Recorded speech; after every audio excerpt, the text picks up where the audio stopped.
1 year ago, Thursday night's duels certainly did not disappoint. Look at that finish. Bubba Wallace, the winner in duel number 1, and this one was so close, we had to call it twice. With Austin Cindric winning his duel race. Eric Jones disappointed after thinking he beat Cindric to the line, but that's the way it is. Here at Daytona in the duels, Thursday is always one of, if not the most exciting days of racing in any speed week. Welcome to the America 250 Florida Duel at Daytona. Here's what we'll see tonight. 2 150-mile races to set the Daytona 500 starting lineup. Now the inside lane will be set from Duel 1, and all cars, whether they timed in or race in or are guaranteed in, other than the pole sitter, will line up Sunday based on how they finish this first duel race on the inside. The outside will go from race number 2, Kyle Busch, the pole winner, Chase Briscoe outside, and they will lead each duel race to the green flag tonight. How much pressure's on William Byron? I would say none whatsoever. You're coming in as the two-time defending champion of the Daytona 500. Sure, a three-peat would be unprecedented, but what a racing resume to bring here. Back-to-back wins for William Byron in kind of different circumstances. 2024. The win under caution, and here, coming to the flag, under green. 5 times a driver has won the Daytona 500 back-to-back. Jimmy Johnson is one of those, and he will start 15th in duel number 1.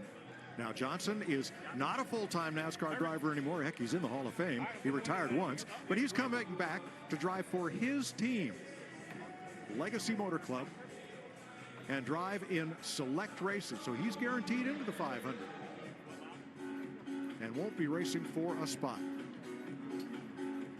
Alex Bowman, boy, did he come close to that win with William Byron. It was going to be one or the other Hendrick drivers as they came to the flag. Turned out to be Byron, and Bowman was oh so close. Hey guys, welcome to the booth. Glad you could make it. Woo. We were hustling. A little late. Well, we've got quite an agenda here tonight because we have 2 races, and in each we have a race within a race. Let's start, Kevin, with the big picture and what's at stake here for the front runners tonight. Well, we've got some points, but I think the most important thing is to learn about your car and make sure you understand what the best decision you can make for your team to make good choices on your car tonight.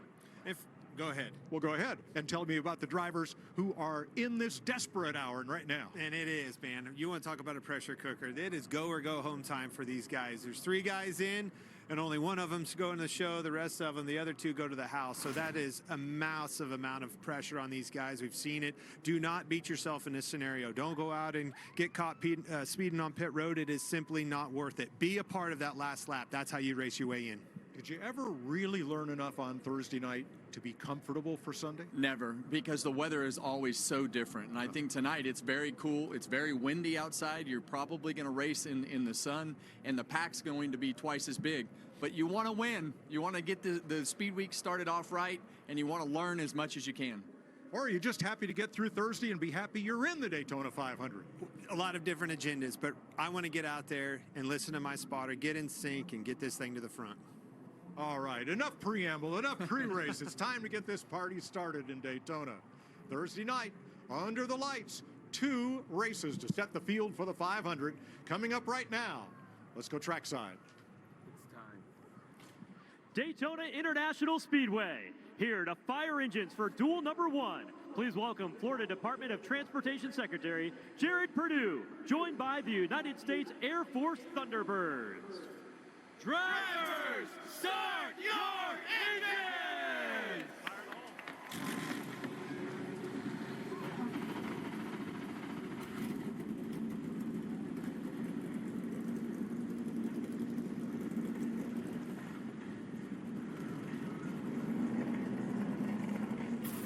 Are you feeling racy tonight? All right, let's find out how they'll line up for Sunday's Daytona 500 on Fox. Glad to have you with us tonight on FS1. There's no bigger field in NASCAR than the Daytona 500. Meaning for every driver, the odds of winning it are longer than any contest on the calendar. And yet, they believe. All right, boys. Got a great year ahead. Take it all in. Let's start off good. Let's do it, D8. See, come Sunday, in this cathedral of speed, anything is possible. Happy birthday, Trevor Bayes! And success in the Great American Race starts with a great result tonight. Green flag, green flag. So in these duels, whether you're fighting for position on the grid or chasing another shot at the main event, cut it loose and keep the faith. Your dream weekend starts right now. Welcome back to Daytona as the field rolls off for duel number 1 of 2 250-mile races. The first will set the inside lane for the starting grid for Sunday, and the second, the outside lane. We're ready to go, and time to visit with the driver who's in his 21st try to win the 500, but he's going to start it from the pole. Let's dial up Kyle Busch. Hey, Kyle Busch, Kevin and the boys up in the Fox booth. You got a fast hot rod underneath you. I think as you look at everything tonight, there's a lot of risk with being in this race and taking a chance on the front row. But there's also some points up for grab if you win this race. What's the plan? Yeah, great question. I think we're just going to kind of play that by ear. I don't think there really is a plan. So we obviously want to race a little bit, get a good handle on feel on what the race car drives like here in the draft a little bit. You know, if it gets a little too crazy and they get 3 wide and we're in the middle of something, you know, we got to try to get out of there and preserve the race car to be able to start up front right here when we come to the race on Sunday. All right, Kyle. Oh, Kevin and I are in a kind of a unique position up here because we've driven for that guy, Richard Childress, before. What did he tell you to do? He sometimes gets a little nervous in these situations. He left it to us. He said, I've done this too many times before, and I was wrong too many times before. So this is on you guys. I'll believe in your plan. So here we go. But, yeah, thanks to RC and everybody at RCR and ECR for building a really fast zone Chevrolet to put it on the pole. They should all be proud. We want to keep it that way and, you know, start first on Sunday. Well, congratulations. Do your thing, man. Appreciate the time. Thank you. All right, let's take a look at tonight's America 250 Florida Duel 1 starting grid. You met Kyle Busch from Las Vegas, who has his first Daytona 500 pole. And alongside last week's Clash winner from Connecticut, Ryan Preece, a Chevy Ford front row. Corey Heim, rookie, timed in on speed last night in his Toyota. And there's Alex Bowman, the only Hendrick Chevrolet that'll be in this first duel race. Here's Jamie Little. Well, Mike, Corey Heim is 23 years old, won 12 truck races last year, won the championship, and as you mentioned, locked himself into his first Daytona 500 last night. So what is his game plan here? He just told me before he got in the car, he said, I'm going for it. I want to know what it feels like to go for the win because I want to be in that situation on Sunday. He also said this is all about learning. He's so new at all of it. They've got to get one solid pit stop, make sure that this new pit crew is all firing together. Communication is good, so they are ready for the Great American Race. Mike? Thanks, Jamie. Row number 3, Chris Buescher from Texas and Joey Logano from Connecticut. They're both in Fords, and they're both previous duel winners. Row 4, Austin Dillon, a duel winner in his Chevrolet from North Carolina, as is Corey LaJoie. That number 99 needs to race its way into the Daytona 500. He did so last year. Row 5, John Hunter Nemechek for Toyota from North Carolina. And Brad Keselowski from Michigan. Happy birthday, Brad. Turns 42 today. He won a dual race back in 2022. Here's Riggin Smith. Well, Mike, it was a very different looking offseason for Brad Keselowski. Of course, broke his right femur in a ski trip injury earlier in December. Spent most of the offseason working on recovery, rehabilitation, getting ready to get back into the race cars. Got his approval that he needed to be in that number 6 car for this race at Daytona. Yesterday was about checking boxes. First time in the car, things felt good, no issues with the leg. Tonight is also going to be about checking boxes. They want to make sure with the more foot movement, with that right foot in the pack, lifting on and off the gas pedal, that things are all good for Brad as he tries to win his first Daytona 500 on Sunday. Thanks, Regan. Ryan Blaney in a Ford, William Byron a Chevrolet. They're past dual winners in row 6. Row 7, Cole Custer and Cody Ware, both in Chevrolet as a switch for this year. Jimmy Johnson, 2-time dual winner, and Bubba Wallace, last year's winner. A.J. Allmendinger and Ross Chastain in Chevrolets. Shane Van Gisbergen and Daniel Suarez in Chevys. Then 2 drivers trying to race their way in. Chandler Smith in a Ford and Casey Mears. Finally, Noah Gragson, whose timing run was disqualified last night. More on that later. Let's check with our crew chief on new Aero Tech. Here's Larry McReynolds with a Toyota Cutaway car. Well, Mike, the last few years at the high-speed racetracks with this Gen 7 car, when a car would spin, it would get up in the air and get upside down. Now, NASCAR continues to explore items to keep these cars on the ground at these high-speed tracks when they spin. Let's take a look at a couple of recent wrecks that got these cars upside down. This was right here at Daytona, the summer of 2023. Ryan Preece barrel rolling down the backstretch. The good thing is he raced the next week. This was a high-speed racetrack at Michigan back in 2024, a very similar wreck with Corey LaJoie. Now let's go to our Toyota Camry Cutaway car and look at some of the safety features that NASCAR continues to add to keep these cars on the ground. It starts with the roof flaps. When the car spins, the air pressure changes, the roof flaps deploy. The right side roof flap with that green cable, it releases the rear diffuser flap underneath the rear of the car. Full time in 2026 at all racetracks, we're going to run A-post flaps. They're controlled by the roof flaps with those yellow cables. And what happens when the car spins, the pressure changes across those A-post flaps, and they deploy like the roof flaps. You see that latch right there? That's what those cables actually unlatch. Again, all of these things put together, especially with the addition of the A-post flaps, it just continues to reduce the liftoff probability of these race cars, Kevin and Clint. Well, it's just a constant evolution of everything that NASCAR has done, and to add that flap on the A-post is a result of some of these wrecks. But NASCAR constantly updates these things to keep them as safe as possible. And it's minimized a lot of them. We've seen a couple of them, but it sure does help. There's the Toyota Camry XSE that leaves the field here. The lights are out on the roof, indicating to the drivers that we are going green this time by. A lot of pressure on these guys and a lot of anxiety. That's one of the hardest things to control for the crew members, the drivers. Everybody is ready to race, and sometimes that leads to good results, and sometimes we see some mistakes early in these races. Got to take a deep breath. These guys are professionals, and I'm going to show this. It usually catches me off guard every year how fast they adapt and how quickly they start moving to the front. They start double wide. We'll see them 3, maybe even 4 wide as this race unfolds. There'll be at least one pit stop to get through 150 miles in Daytona. Green flag and Duel 1 is underway.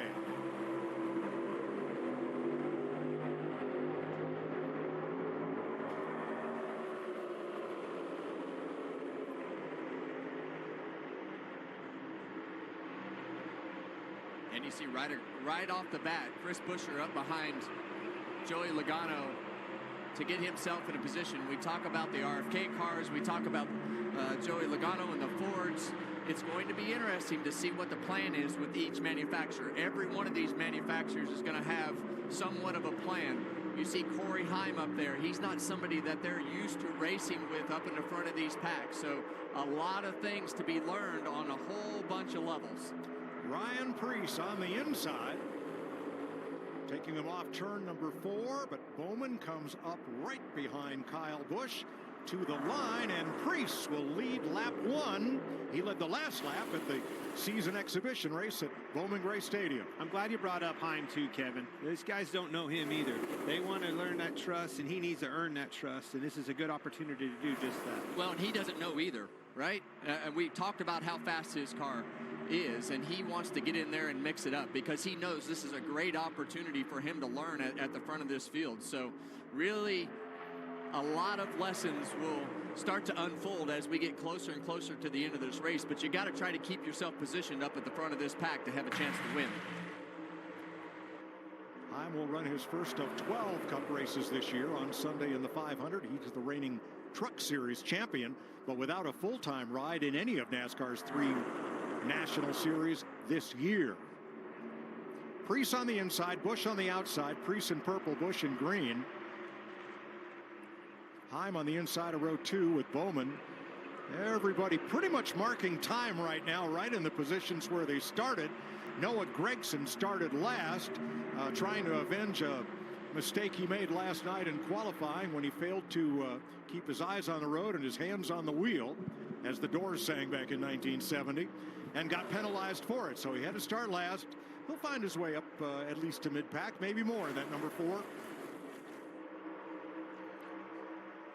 Well, and that's just the long list of things that the driver is responsible for to make sure that you check all the boxes. And really, speedway racing is about checking all the boxes. As you see, Ryan Preece changed lanes right there to get in front of that top line. So there's obviously a reason that Ryan would change lanes like that, and I would say that one of the reasons is the number of Fords in that outside lane. Yes, sir. He knows his best opportunity is to keep himself positioned, because Kyle Busch isn't going to want to pull out and pass, because he knows that Joey Logano is back there. So that there's definitely a lot of strategy that goes into these races to try to put yourself in the right position. A lot of experience with Kyle Busch on your bumper as well. You got that rookie on the bottom pushing right off the bat. Well, how about Austin Dillon pulling his way up into second place in that Richard Childress number 3? I know that paint job, Kevin, as he takes the lead, looks pretty familiar to you. Yes, that paint job is about 2003 to 2006. That was the paint scheme I ran on my GM Goodwrench Chevrolet. So cool to see that back on the track, and it's really cool to see it out front. All right, let's listen in on Austin Dillon's radio channel here. 42, 12, push him now, 1222. Rest with us. Now there's 4 on the bottom, all 4 is behind the 42.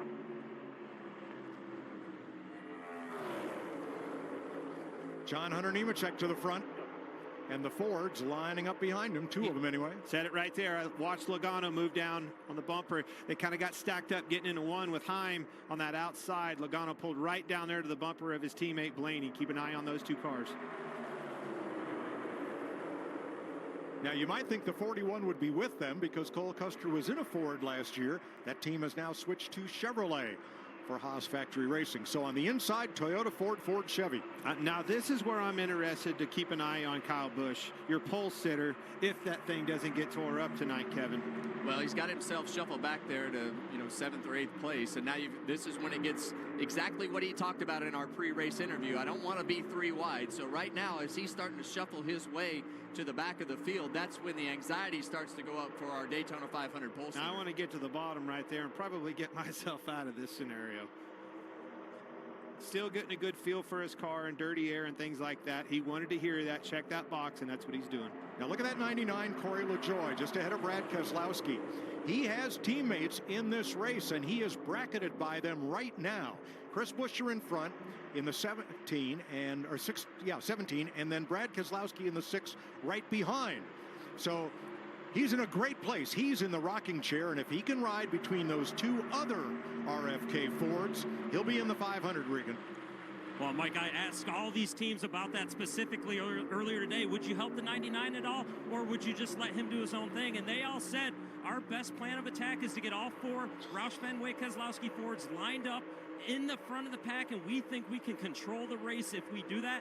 If we do that, we don't have to worry about where the 99 is. And there they are, led by Ryan Preece, 4 of them in a row.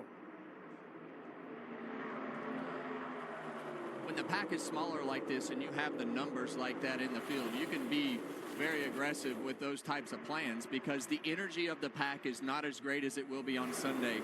It's harder to make passes, but when you have the confidence in knowing that your teammates are behind you and you're going to make a move and you're planning your strategy, all those things make it easier when you know you have the numbers. I'm going to give a tip of the cap to the other RCR car. Obviously, we saw the 8 car Kyle Busch on the pole, but how about his teammate in his 3 car leading the charge? Brought some steam down here this year, didn't they, Kev? Well, we always know that RCR puts a lot of emphasis on these super speedway races, but some years it's better than others. We see the speed out of Kyle Busch's car on the pole. Austin Dillon was no slouch, qualified right up there in 7th. So now you're seeing that car be able to lead the pack, and that's what you want to do. And I know this, you can go and move from the front to the back, but in the end, you still want to try to have the best track position that you can so that you can control the race. If I'm selling cars, I want to sell that car right there you see on the inside. John Hunter Nemechek, lone wolf right now, the only Toyota in the pack up front with these Fords and Chevys, holding a pretty wheel. Well, you had a good stat on that, Mike, yesterday.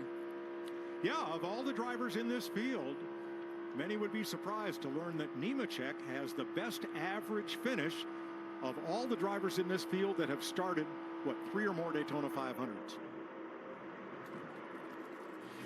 Former 500 winner Austin Dillon in the number 3 leads Ryan Preece, Chris Buescher, and John Hunter Nemechek.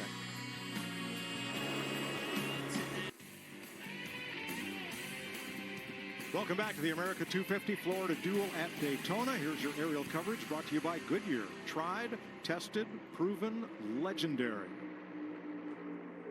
The Goodyear blimp will be here on Sunday. Well, the fast lane is the Ford lane, and it's on the bottom. Ryan Preece brought that group of Fords. 7 of the 8 cars on the bottom. Everybody but John Hunter Nemechek is in a Mustang. They're on it. Let's show you how the lead changed.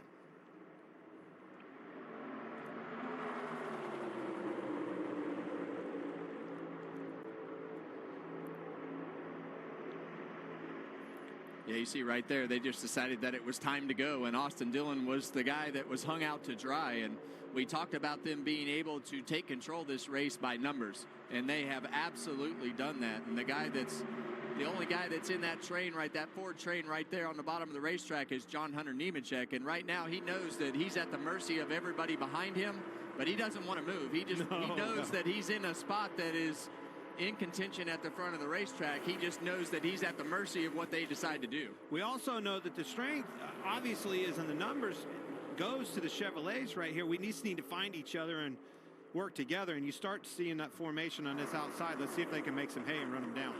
Every position gained at the finish starts you 1 row closer to the front in the Daytona 500 and gets you a pick of pit position 2 cars earlier than the position you were running in. And it all matters.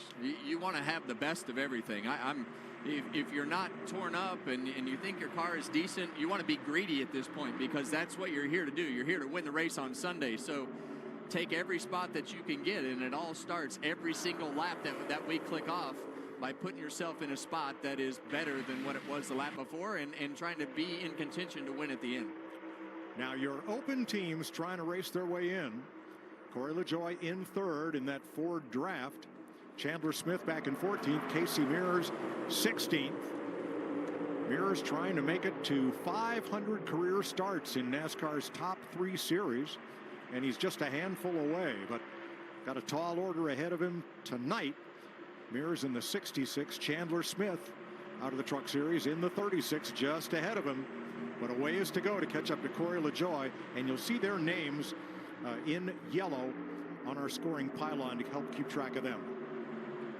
Yeah, and we know that the speed of those 2 cars isn't what the other cars are around them. And I think when you're racing defensively on a super speedway race, you want to try to put as many cars behind you as possible to create a buffer. You don't want to be the last car in line, because it's really easy to lose the draft. So keep yourself in the middle of that pack and just let things play out and cycle out, and hopefully you can stay in that mix when you know you don't have the speed. There's your Celsius camera on board A.J. Allmendinger. Started 17th, running 13th. 12th, that is. Leave some room for that 8 if you want. You can definitely see the speed lost through the corner of Casey Mears' car, but look at him pulling back down on those cars. They started to check up with AJ. He pulled right back on him. You just have to stay in that draft, Kevin, just like you talked about. And then at the end of this race, when them in front of you start making the moves and they get to 3 wide, that really punches a huge hole in the air, and your pace will pick up. That's your opportunity to pounce. Be patient. To stay in there. Do not lose the draft. Well, we see those Chevrolets starting to form up with William Byron up on that outside lane. And you see Kyle Busch right behind him right there. And they know that they're outnumbered, and they're going to have to get things a little more buttoned up in order to put themselves with enough cars to be competitive.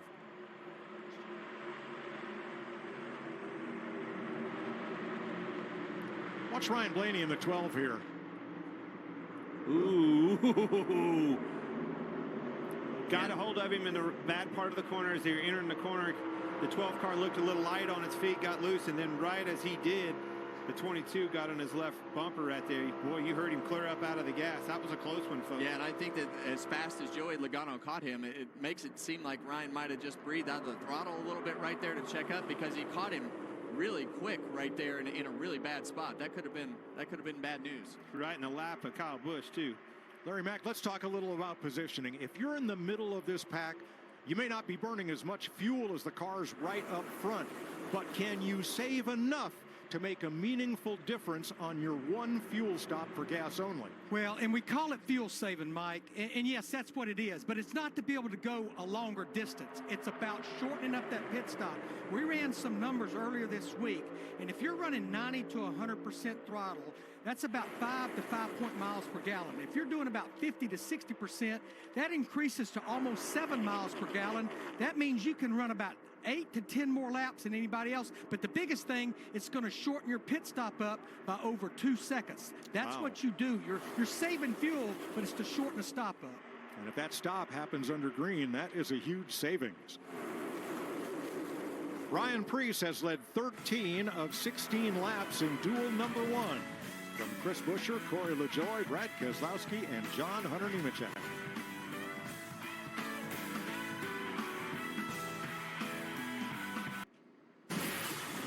Thomas Trucks take center stage. It's the NASCAR Truck Series from Daytona tomorrow, 7:30 Eastern on FS1. Join Jamie Little, Kevin Harvick, and Joey Logano for the call. Always an exciting lid lifter to the season. And it is a stacked field. We've got Tony Stewart in the field. We've got Ricky Stenhouse, Carson Hocevar, Cletus McFarland.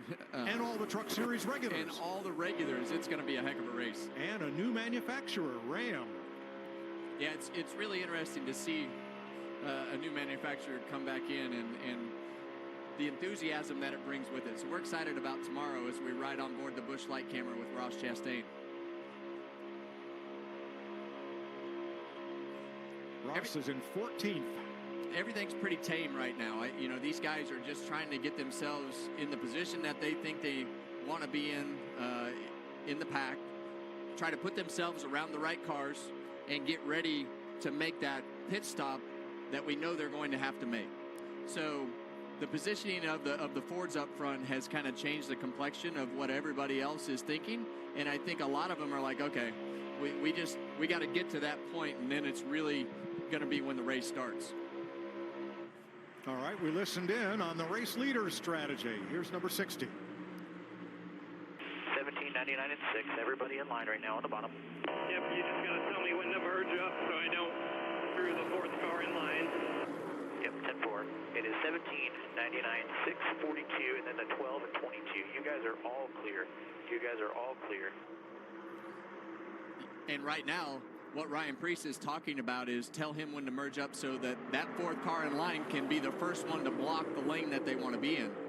Well, guess what? There's 2 more Fords up in that lane up there in the top. And they're coming. Which is exactly the 2 that he was talking about moving up in front of. Now it's too late, to your point. Blaney and Logano leading the top lane. Corey Heim, the rookie, right with them. Then Alex Bowman. 2 Fords, a Toyota, and a Chevy on the top side. Fords on the bottom. Larry Mack, the fuel window's open. If they stop now, they could make it to the finish. But how long do you want to run before you think about coming in under green? Yeah, Mike, I talked to a lot of crew chiefs in that garage area today, and yeah, the fuel window is somewhere north of 40 laps, 40 to 45 laps, maybe even a little further. The bottom line is, though, you want to run just as far as you can, but if you can keep a group lined up, one reason you want to run as far as you can is others start the pit. If you're in a good line, you can really make some good lap time until you absolutely have to come to pit road. Okay. It's been 102 days since those drivers or those crews went over the wall to service these cars, but don't worry, they're in tip-top shape. And they need the reps just like the drivers do. The drivers spend a lot of time in the simulator. The crew guys spend a lot of time behind the shop or at the shop doing pit stop practice, training in the gym. So you need those live competition reps to really get the bugs worked out of everything.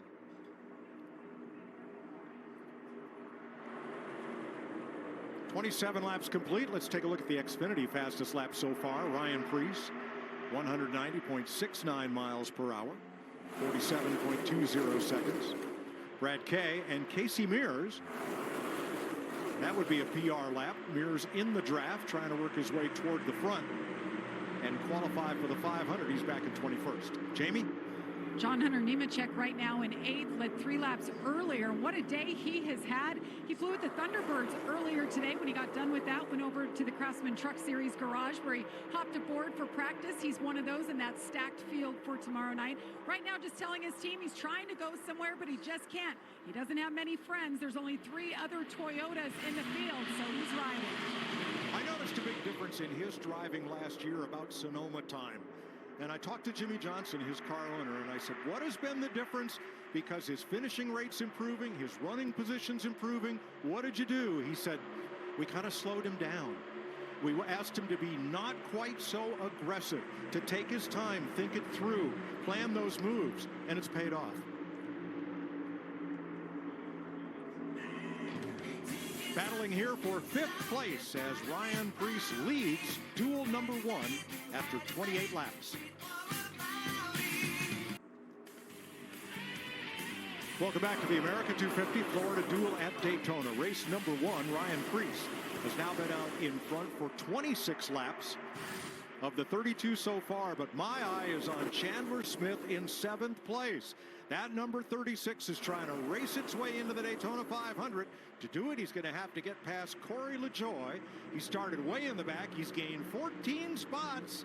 He's got a shot. Yeah, while everybody else is being patient and trying to take care of their car to get to this pit stop, he's made up some track position to try to put himself up further towards the front of the pack while everybody's not being so aggressive. And he knows that Corey LaJoie is surrounded by his teammates and needs to be somewhere right around him to have a chance. On the outside, 2 Fords and a Chevrolet. Blaney, Logano, Bowman, all potential winners here. Then rookie Corey Heim and William Byron has joined that group. And those guys on the outside are working really hard. Joey Logano has been pushing the heck out of that 12 car.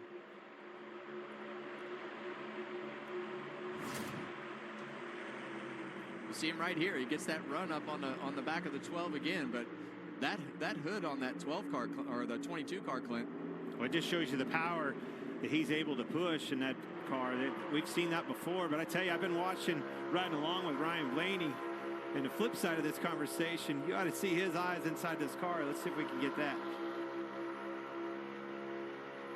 Get a little of that. Yeah, well, and as hard as they're working, makes me wonder about the speed of those cars. I know that the guys on the bottom of the racetrack are formed up pretty good, but typically when you start pushing like this and you see Logano is doing his job, you just don't want to have space in between those cars. You want to have that space as limited as possible through the corners. And as soon as you exit that corner, right back to the bumper on the car in front of you to maximize that push down the straightaway. You don't want to put them in a bad position in the corner, but you want to be able to utilize the straightaway like they're doing right here.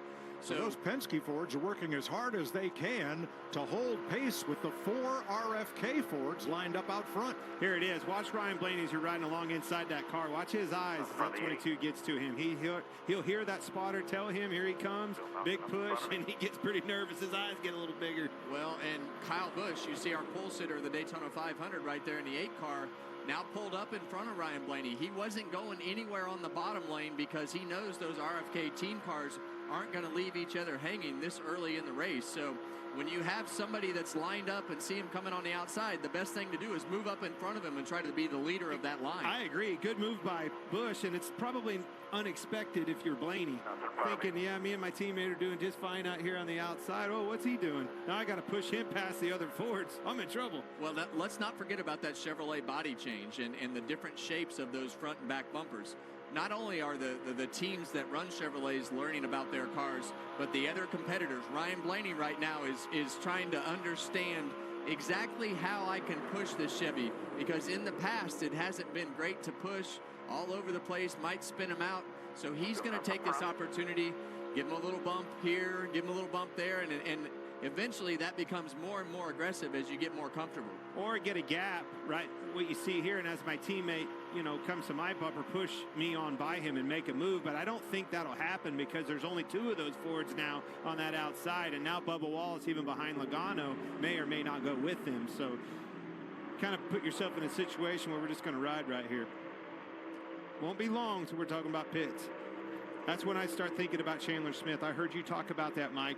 I like where he's out on the bottom. I like that he's got cars both in front of him and behind him. Just make sure that you do not slide the tires and do the things that you need to do. Get some temperature in those brakes and make sure that you do not speed on pit road.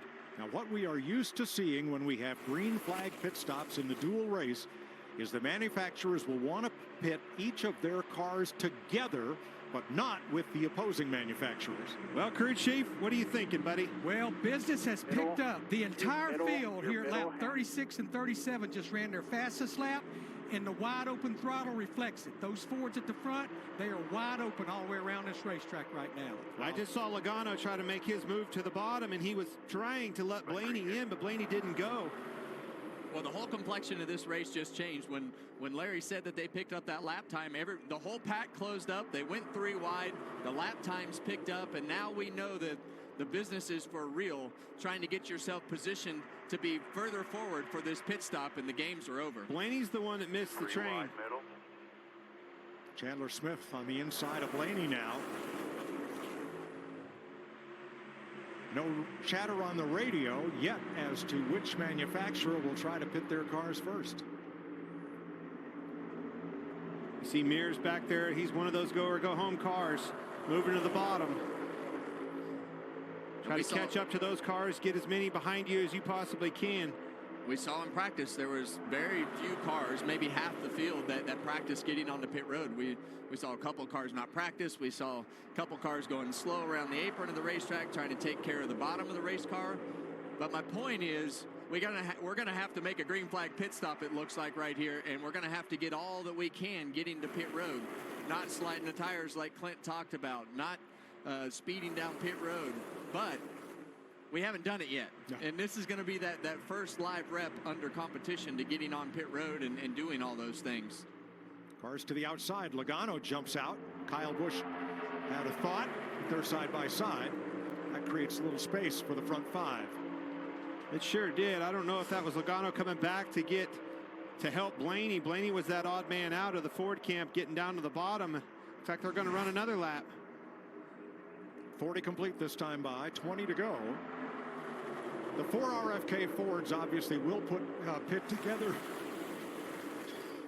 And Nemechek will likely come right with them. Why not? Well, free ride. Yeah, and sometimes from the driver's seat, they want to be very secretive with their plans, and you don't really know what the plan is. And there are a lot of times when you're in this position, and it might be the plan for the Toyotas that we're going to pit on this lap, but when you're with all those cars, I'm thinking as the driver, I'm just going to pit with these guys because this is where I want to be running. Go to the whip, baby. Look at these 2 Penske cars on the outside, driving to the front. Big push out of Blaney to the 22. So we're hearing on the in-car radios, because of fuel saving earlier, they should be able to go to lap 44, maybe even 45 before they have to stop. I am so impressed with Ryan Preece. Tell me Mo doesn't show up in this sport and make a difference.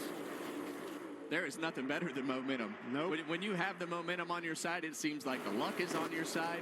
You wind up with the right race cars underneath you, and it all just starts to line up. And those are the times when you got to capitalize on things.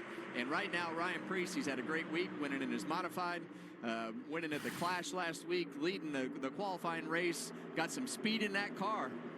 We see a lot of trouble coming on pit road trying to sort it out on these green flag stops, if there is one. And that's where I am a little bit concerned if I'm the 8 car in company with Kyle Busch and RCR Racing. I do not want to be any part of a situation where I'm 2-3 wide and somebody gets turned around coming to pit road and knocks the fenders off this thing and I don't get to start on the front row. Well, if you're not on the same lap plan with them either, you don't want to run them over. That's what I'm talking about, and it happens all the time. But you also want to lose as little time as possible, because that's where you can gain or lose a lot of time is that shuffle getting on the pit road where you have to check up because of the fact that they're coming to pit road, or you have to change lanes and all of a sudden you're out there by yourself. So a lot of time to be gained and lost in positioning getting to pit road. Well, I would start sorting your ducks in a row right now. I think we're going to see some action here in the pit lane, and I think everybody's going to wait and see what the lead pack does first. And that Logano and Blaney pulling down there. Going to be one more lap, Mike. Yep. That'll be 44. And there you go. I'd say they're going to go ahead and pit next time. Bye, Kev. I'm super surprised that they said that on the radio that early. And I think a lot of times, you know, sometimes you get too cute and try to overthink this whole scenario and you screw yourself up. So you might as well just get to pit road. But we're going to see all this play out now with the different strategies and what everybody is thinking. This is a lot harder than it looks coming on a pit road. You are flat carrying the mail off of turn 4, and all of a sudden the depth is hard.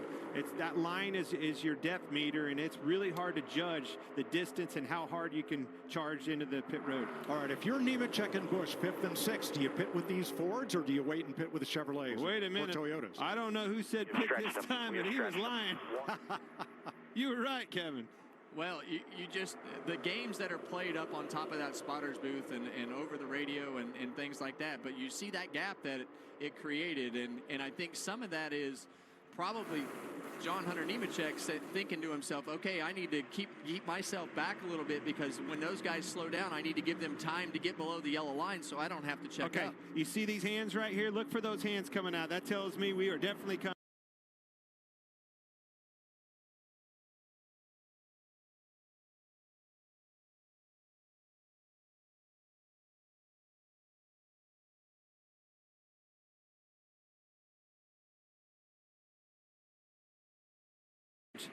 Oh, Mears back there turned around and got into Noah Gragson.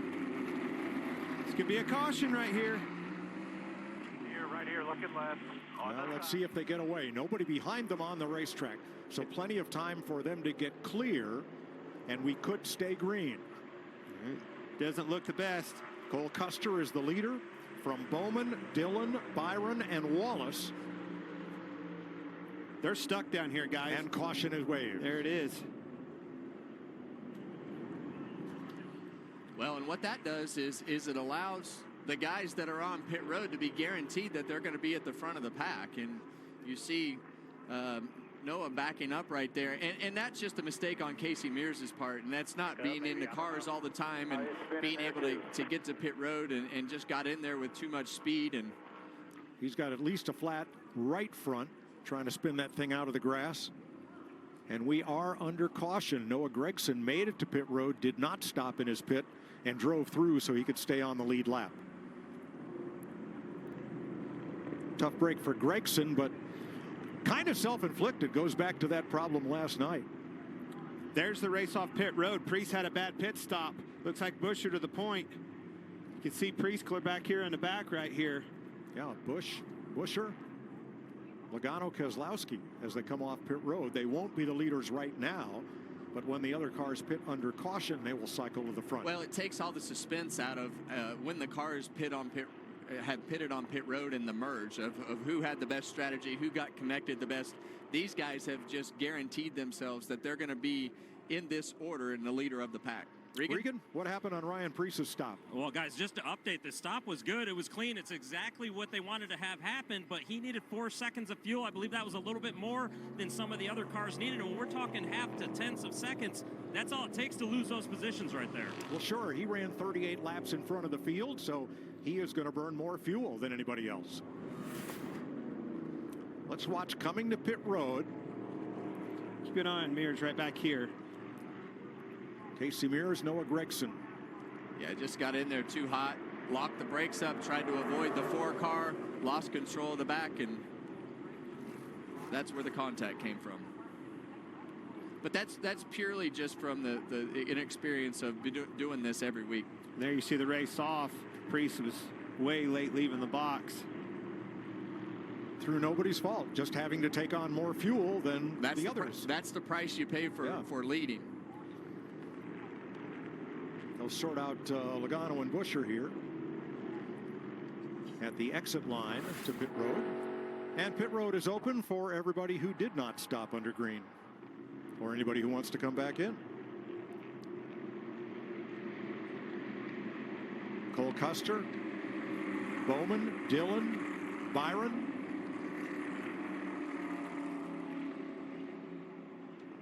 Four, three, don't slide them. 2, 1.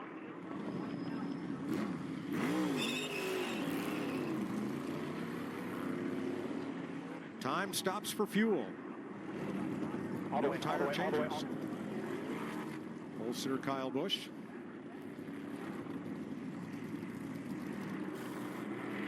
And put tires on Heim in there, the rookie. Probably a good move, Kev. Or maybe he slid a tire. Under caution for the first time, Casey Mears into Noah Gregson, bringing out the yellow.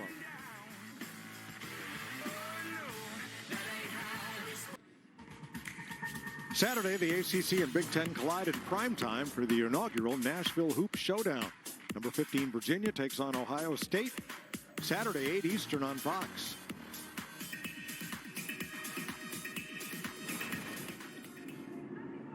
The duel at Daytona under caution with 12 laps to go. Now this is interesting. Casey Mears' car is stuck in the mud. You'd normally have to get a wrecker or a rollback, but not anymore. Watch this.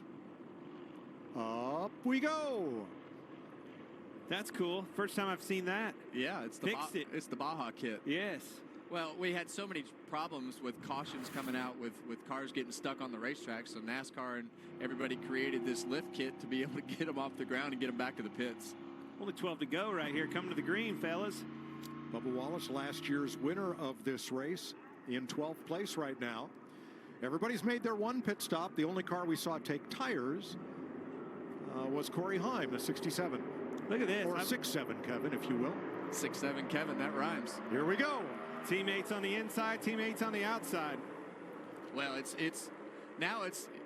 serious now. We're going to see what everybody has. We're going to see pushing. We're going to be seeing everybody push and shove as hard as they can. We see all those Fords stacked up at the front, those guys that were able to pit and get that caution to come out. Well, right now, I might give you the front row and let you take the field, because Chris Buescher and Joey Logano, those names were on pretty much everybody's lips looking at favorites for this one.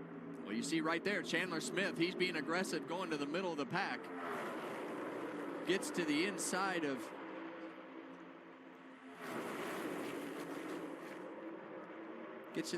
of Ryan Preece right there. And he can see Corey LaJoie just ahead and to his left, and that's who he's racing. That's exactly to make the right. 500. Door to door. Who wants it? Yeah, and right there, all those alliances with your manufacturer. Chandler Smith doing what he had to do and put Ryan Preece in a really bad spot and send him to the back of the pack, one of our best cars in the field. That's that lesson learned, that you need to get out of the way right here early. Don't make that mistake, and the closing laps tend to go into 500. You won't be able to get back up there. Big time pushes. And just for everybody at home that doesn't know, the open cars in this field are running 5th and 6th right here. Corey LaJoie and Chandler Smith. So there's a race within this race. You've got the guys that are going to lead the pack to win, and you've got one car that is going to make this field. Yeah, it's the third car in both lines. That blue and gold car on the bottom and the white and blue car on the outside. Only one of them will race here on Sunday. A lot closer than both of those guys wanted it to be on either scenario. Guys, they're bending the floor pan now, baby. 46.33. Everybody just ran the fastest lap of the race right there. Well, you can throw all the fuel mileage, all that stuff out the window. Let's see what we got. Oh, big push. Got really close to that outside. Well, we know Brad Keselowski is one of the best at this super speedway racing, but we've also learned and watched him through the years. Joy got loose off of 4. Not be scared to push as hard as he can, and he pushed Chris Buescher all the way down into turn 3 really aggressively, and that car was really out of control. Joey Logano in control of this race right now. Logano looking for his 4th dual win, tries to come down and could not clear the 17 of Buescher. Not necessarily the best scenario for the RFK cars. You would really want LaJoie in front of to control your destiny a little bit more, but that's not going to be the case right here. And I promise you right now, they may have talked that before the race, but right now it's about winning this race and what you need to do for your car. Well, it certainly is for those two on that outside. Watch it back for the Hunt Brothers Pizza Cam on Joey Logano's car. And his Penske teammate, Ryan Blaney. Chandler Smith now up in the transfer spot. Yeah, you see Kyle Busch right there. He said, I've had enough. This is too aggressive for me. I don't know that I have the car to be able to win this race. Drops back and will be the pole sitter for the Daytona 500 with the same car in protecting it right now. Smart move. Chandler Smith in third. How about that? Now, as a car owner, this Keselowski in that 6 car is trying to figure out how am I going to help my other car, Corey LaJoie, behind me in my rearview mirror. Well, I think right there, that's what you see out of Chris Buescher is trying to put that. There it is. That's how you help him. You try to pass that guy, and that's exactly who they're racing, Chandler Smith. Boy, they traded a lot of paint. That was very aggressive on Keselowski's part. And that all started with Buescher, though. They put him in a bad spot by putting him on the outside, and he went to block, and Keselowski filled the hole. And who capitalizes? Austin Dillon in the Chevrolet. Did he go below the yellow line, or was he forced below the line? Is that going to be a penalty, or will they look at it? That's a question here. Either way, they got that 36 car shuffled back and got Corey LaJoie back in a position that is a lot better than where he was. You knew it was on Brad's mind, and he did that. He went for it, but he didn't go back far. Chandler Smith's right there on the right rear quarter panel of LaJoie. Here he comes on the outside again. It is not over. Side by side for the last transfer spot. Who would have thought that's where we'd be with 5 laps to go? Well, and a couple cars that have entered this race, the 23 of Bubba Wallace, the 24 of William Byron. We hadn't talked about them at all, but here they are as we get towards the end of this one. Bubba, move to the bottom. Here we go. Look at this run on the bottom. It's a great time move getting into turn 1, shooting to that bottom, right to the lead. Good job, Bubba Wallace. Bubba Wallace was 12th on the restart. He is up front. Oh, he's wrecking. Around goes Wallace, and in the wall goes Byron, Buescher, and at least one other car. I think that's Chandler Smith. I think it is Chandler Smith. It looks like some splitter damage on the bottom of that car. And that's exactly what we've been talking about, those moments that are not your fault. And it's just a push gone wrong right here, and it collected a few cars. Well, he was out quite a ways on those cars, and that he being Bubba Wallace. And as those cars caught him, the block was just too much. Turned him right around off the bumper of the 3. Wallace restarted 12th. He was the winner of this race last year. Raced his way up to the front. Now he's looked like it could be down. It was hard to tell on television. Maybe headed for the pits. Caution with 4 laps to go, and Byron's car, cattywampus, broken toe link at least as he comes across.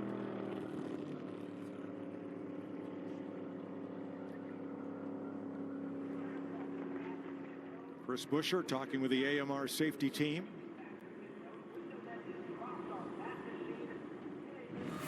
Let's unpack this, fellas. Much like I thought, that Bubba Wallace making that aggressive move, getting into 1 is a fantastic move, but it'll put him too far out in front of the 3 car. Here this train comes, boom, right there, turn him sideways, gets sideways again, and finishes him off. And Austin Dillon can see that coming, but Chris Buescher could not see the distance to the back bumper of Bubba Wallace's car. So he thinks he's doing the right thing by continuing to push, but ultimately it doesn't let the 3 cars slow down enough to not hit him too hard.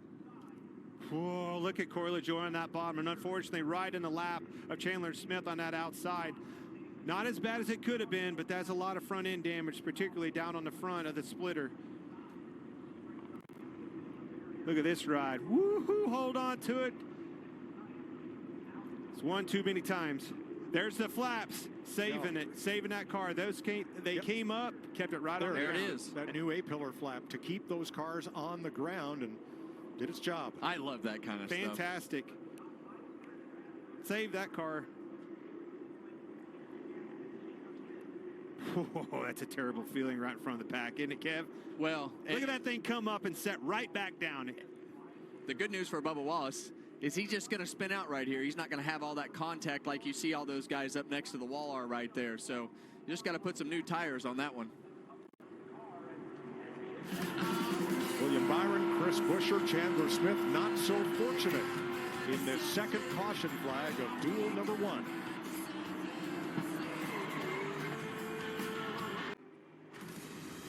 Sunday, the Great American Race on Fox. William Byron looking to do what no driver's ever done, win 3 Daytona 500s in a row. The 68th running is Sunday, 2:30 Eastern. Pre-race coverage starts at 12:30, only on Fox. Well, in order to get to that third win, Mike, they're going to have to do a little work on that car. I'm afraid so. Man, you want to talk about just a roller coaster of emotions, what Daytona can do. Riding along here with Bubba Wallace as that pack catches him. I mean, you just coming off at 2, took the lead and have that emotion. Yes, I'm right where I want to be, and then, oh no, not good at all. Yeah, and from that view, as you see all the flaps and deploy and all the cool things that NASCAR has done to keep these cars on the ground better, there's a lot more to that story than that short, that straight-on shot right there. As we go on this Xfinity in-car camera with Bubba Wallace, you can see all the work that he's doing, and he's just out there kind of at the mercy of the guys behind you. But from the 3 cars Poet in-car camera, we're going to be able to listen to him get off the gas. Got pushed right through it, and you can't do anything when you're at that point. He knew he was approaching that car in front of him too fast. Got all the way out of the gas, but those guys behind him don't see that, and they just want to push that line as hard as they can to go forward. And ultimately, it's just too much momentum to the back bumper of the 23 car and spun him around. But Austin Dillon did nothing wrong right there. He was just being pushed too hard from the guys behind him. That car, Bubba Wallace and his spotter, Freddie Kraft, will have a conversation after this. All right, what do we learn from this? It got out just a little bit too far than we wanted to be. What can we do to be better? Just drag a little bit of brake right there and not get that big gap and that huge rundown on us. Behind Dillon, the accordion effect on the inside lane went all the way back to Corey LaJoie. Yeah, everybody was all 4 cars up. back, and sometimes that's when you get to the end of these races, you have to push as hard as you can push, and sometimes it works out, and sometimes it doesn't. But ultimately, in this scenario, it tore up a few cars. Jamie? Chandler Smith trying to qualify for his first Daytona 500 after that hard contact with the outside wall. He came down pit road. They put 4 tires on it. They said the splitter is dragging. You can see a little bit up front.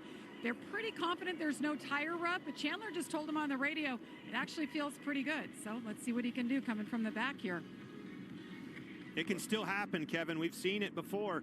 All it takes is those guys to get together again and create a hole. If somebody leans into somebody getting into the corner, somebody gets loose, checks that line up, you're right back in it. Yeah, and that's really the only chance that this car has right here of Chandler Smith to get into the race is if Corey LaJoie has trouble. Well, now he'll be restarting last because his crew was over the wall too soon, as was Bubba Wallace's team.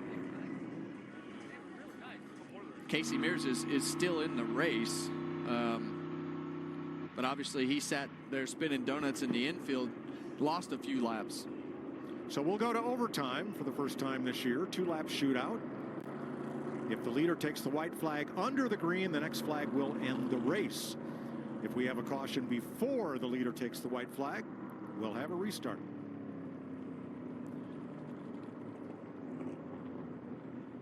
Logano, Blaney, Keselowski, LaJoie, still 4 Fords at the front. Then Dillon, Suarez, and Chevys, Nemechek's Toyota. There's the twos. I can't help but to keep thinking about that 8 car and his decision to pull out of that pack. Think about the timing on that. It'd have been right in his lap. And you just never know when it's going to happen. And sometimes an experienced driver like Kyle Busch just gets that feeling in his gut and says, this just doesn't feel right to me. I don't like the way that this is going. And it could be as simple as he didn't like the way his car was driving, but if his car was driving good, he'd still be in the front. And that is important as we look at Jimmy Johnson and the Pi Barker onboard camera. Johnson back in 18th place. It's important for Kyle Busch because he retains his Daytona 500 pole for Sunday as long as he does not have to go to a backup car. And this guy does as well. Jimmy Johnson, he took the 41st provisional starting spot, and we haven't said his name until right there when we went in car. He's doing the exact same thing that Kyle Busch is. Conserving his race car, already knows that he's in the field, Well, you're looking at 9 championships between them right there. So not bad. They know something a lot of other people don't. Well, he owns them too now. He knows how expensive they are to pull another one back out. That's right.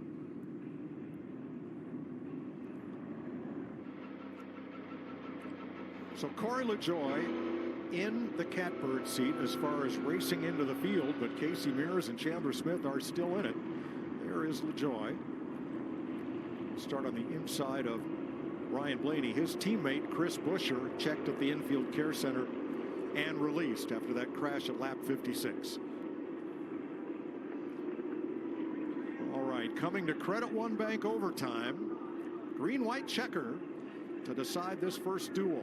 4 Fords up front. They're going to control their destiny, but these guys are going to have something to say about it in the back too. Who's going to be? You might be a Ford, but you got teammates on the outside, teammates on the bottom. And it's 4 Fords from 2 different teams. Roush Fenway Keselowski on the inside, Team Penske on the outside.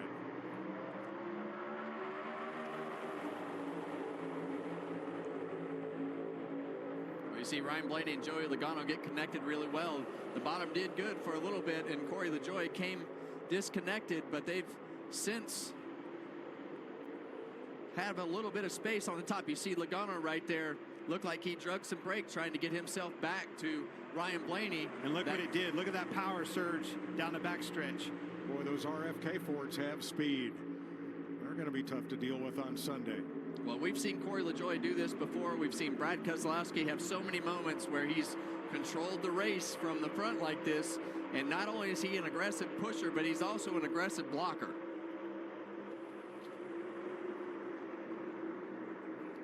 Joey Logano trying for his 4th dual win. Ryan Blaney won one of these in 2018. Cut out quite a bit here. Big surge coming on the outside. Brad Keselowski in the 6th, a dual winner 4 years ago. And we always talk about the Penske teamwork. I think we'll see the same thing from that bottom row from those RFK cars, because Corey LaJoie, all he wants to do is get into this race, but that top lane is surging. Well, they're also together. Look at the chain. I talk about this all the time. Links in the chain. Crash! And it's LaJoie. And he hits hard up into the turn 3 wall. Oh, no. Where's Chandler Smith? Here he comes back there in the back. You can see him. Good flag here. Caution is out. Yeah. Nice job, guys. Logano to the flag under the caution. Joey Logano. Ryan Blaney.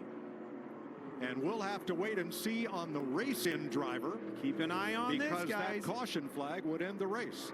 Oh, my gosh. Kevin? See where they are at the time of the caution and who is or isn't involved. Well, we talked about Casey Mears spinning some donuts down there and losing a lap, but he got the lucky dog and was able to put himself in position. But we talked about this. You got to be able to get to the end of this race, and you just never know when somebody else is going to make a mistake. And unfortunately, Corey LaJoie, wrong place, wrong time. Terrible.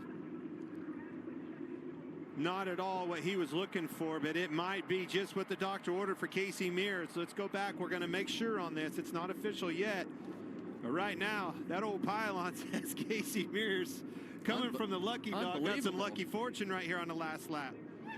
Suarez is tore up there. Look at him.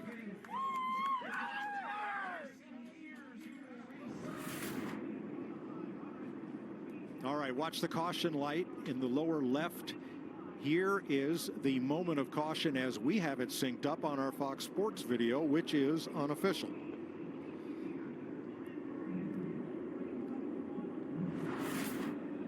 Joey Logano wins his 4th duel, 2019, 2020, 2023, and 2026 for the Middletown, Connecticut driver.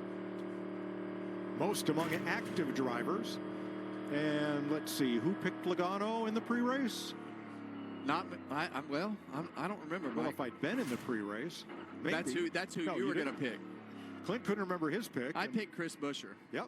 Yeah. And that was a good pick, but strong car. Hate to see all those cars get torn up. And there is Casey Mears, who unofficially look at the damage on that his car. 14th Daytona 500 start on Sunday. He was clearly in it. You're from Bakersfield, where the Mears name is legendary. Well, the Mears gang in Bakersfield, if you raced, that's who you rooted for. So Casey Mears. Guys, watch this. Watch this car clear back here in the back. We are out of this thing. LaJoie is in it, clear up here. They start collecting down on the bottom, and look him coming on the outside 3 wide, and watch what happens right here. Shoots to the outside, barely misses LaJoie, shoots in Suarez and off into the sunset and in to the Daytona 500. It can happen that fast. And he knew it, Clint, because I don't think he's whipped it yet. He knew that he had to plow his way. The only through card he had. Caution flag on the last lap ends the race. That is so and wild. Carrying a decal, remembering the Biff. Be like the Biff. Well, he was tonight. Hammer down and let's go for it. Did I make it? Yeah, I think you did. How about that? He went for it. Full sin, wide open, never lifted. Paid off, didn't it? It absolutely did. And this is what the type of situation for teams like this makes their year. Absolutely. You talk about, yeah, and it's not official yet, but whoever makes it, I mean, this will make their year from a purse standpoint and just a pride standpoint, and to put your car on that grid for your sponsors. I saw him last week at Barrett Jackson. He lives in Phoenix, comes out to the auctions, and was talking about how excited he was for this 500. And he says, I hope we can find some speed. I hope we can get there. And we're going to give it our all. So we are still waiting for official word as to the positioning of Chandler Smith and Corey LaJoie and Casey Mears for the official word on who has raced their way into the Daytona 500. It is Casey Mears. He is going to race on Unbelievable. Sunday. How about that?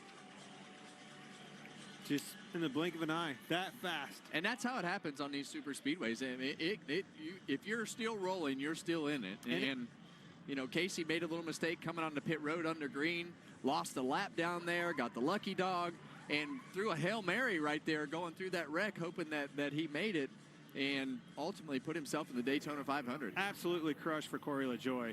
He was doing everything right. He was in the exact same, the right spot on the last lap, going into turn 3. Everything was going right. That outside line got messed up, and it was right in his lap, turned him around. Well, here's a champion and one of the best of the big money racers in NASCAR. Well, we talked about Joey Logano's year last year, and we hear, you know, that they've changed a few things on their team and know that they need to get back to victory lane, and here they are. Regan? Oh, for the 4th time in his career, after the Duel races, Joey Logano, you find yourself as a winner. Race got really exciting at the end there. How were you able to make the right moves to hold them off? Just a lot of teamwork all the way through. You know, I think about the 22 team in particular. Nick Hensley, our gas man, did a fantastic job getting us positioned off of pit road. Colvin Presley up on the roof giving me great information, and then my teammate Ryan Blaney being committed and working together. So the whole plans, everything, it's nice when everything works out the way it's supposed to, and just got a great team around me. I got a great Ford Mustang, and it's great to see this yellow and red Ford Mustang back in victory lane. It's you know, a lot of partners have been sticking with us for a long period of time, and have them back at the shop. It's a great place to start the season here. Looking for your second 500 win on Sunday in the Daytona 500, excuse me. Did you learn what you need to learn on this 22 car as it especially got down to the end of the race, but even earlier on? Yeah, I mean, there's definitely some things I want to work on. There's no doubt, but it's always like that. But I do think we have a strong race car. It's obviously a fast race car. We proved that tonight. So that's a good piece. You got to have speed. We'll work on some handling pieces, but I feel like we're pretty close. Joey Logano wins Duel race number 1 in Daytona. Thanks, Regan. Now, the delay in figuring out which of the race-in cars made it had to do with whether or not all 3 of them were deemed involved in that crash. Jamie. And Casey Mears and this little team that could, they get it done. It's official. I don't even know where to start with that, but take us through those last moments and how you ended up here. Well, I mean, probably a little bit of power of prayer. There's a lot of that going on in the car, and you know, just couldn't thank everybody enough for getting us here to begin with. But yeah, I had an issue on pit road, and I got a run around the outside, and I figured I'd just stay in the gas no matter what happened. And when I saw him spinning, and I missed the first guy, I thought, okay, good. And then I hit the 99 that I hit square. Anyway, I hit somebody square, and I knew when I hit him flat, it didn't tear up the car too much, and I was going to be able to get back. But I didn't know who was in front of me still, you know, whether or not we made it. And then all the guys started going nuts on the radio. So I want to say hi to Trish and the kids back home. I can't believe we're here based on our night and the way that it went. I want to thank Car Security Systems, SI Yachts, the Gracie Foundation, most of all, Bob Germain. I mean, this guy's stepped up and put me here. Unbelievable. This team, 10 people on this car. Carl Long, how do you guys get here, and how do you move forward to Sunday? You got a shot at this now. It's a really good question. I don't know exactly what the rules are or how they sit. I don't know what's repairable on this and what isn't. I think we do have another car that we plan to take to Atlanta in case we didn't make the show. We'd have something ready to go for Atlanta. You know, maybe we can get that ready. I don't even know what the rules are. I just know that we made it. The car's damaged. We got to figure it out. I'm just really happy to be here. Congratulations. Yeah, thank you very much. Mike. Oldest driver in the field at age 47, and I think everybody who's been in racing for a long time has got to be happy for Casey Mears. What a way to make the race. Joey Logano wins it. Casey Mears races his way in. Half the cars that started ended up with damage, and this is only race one of two.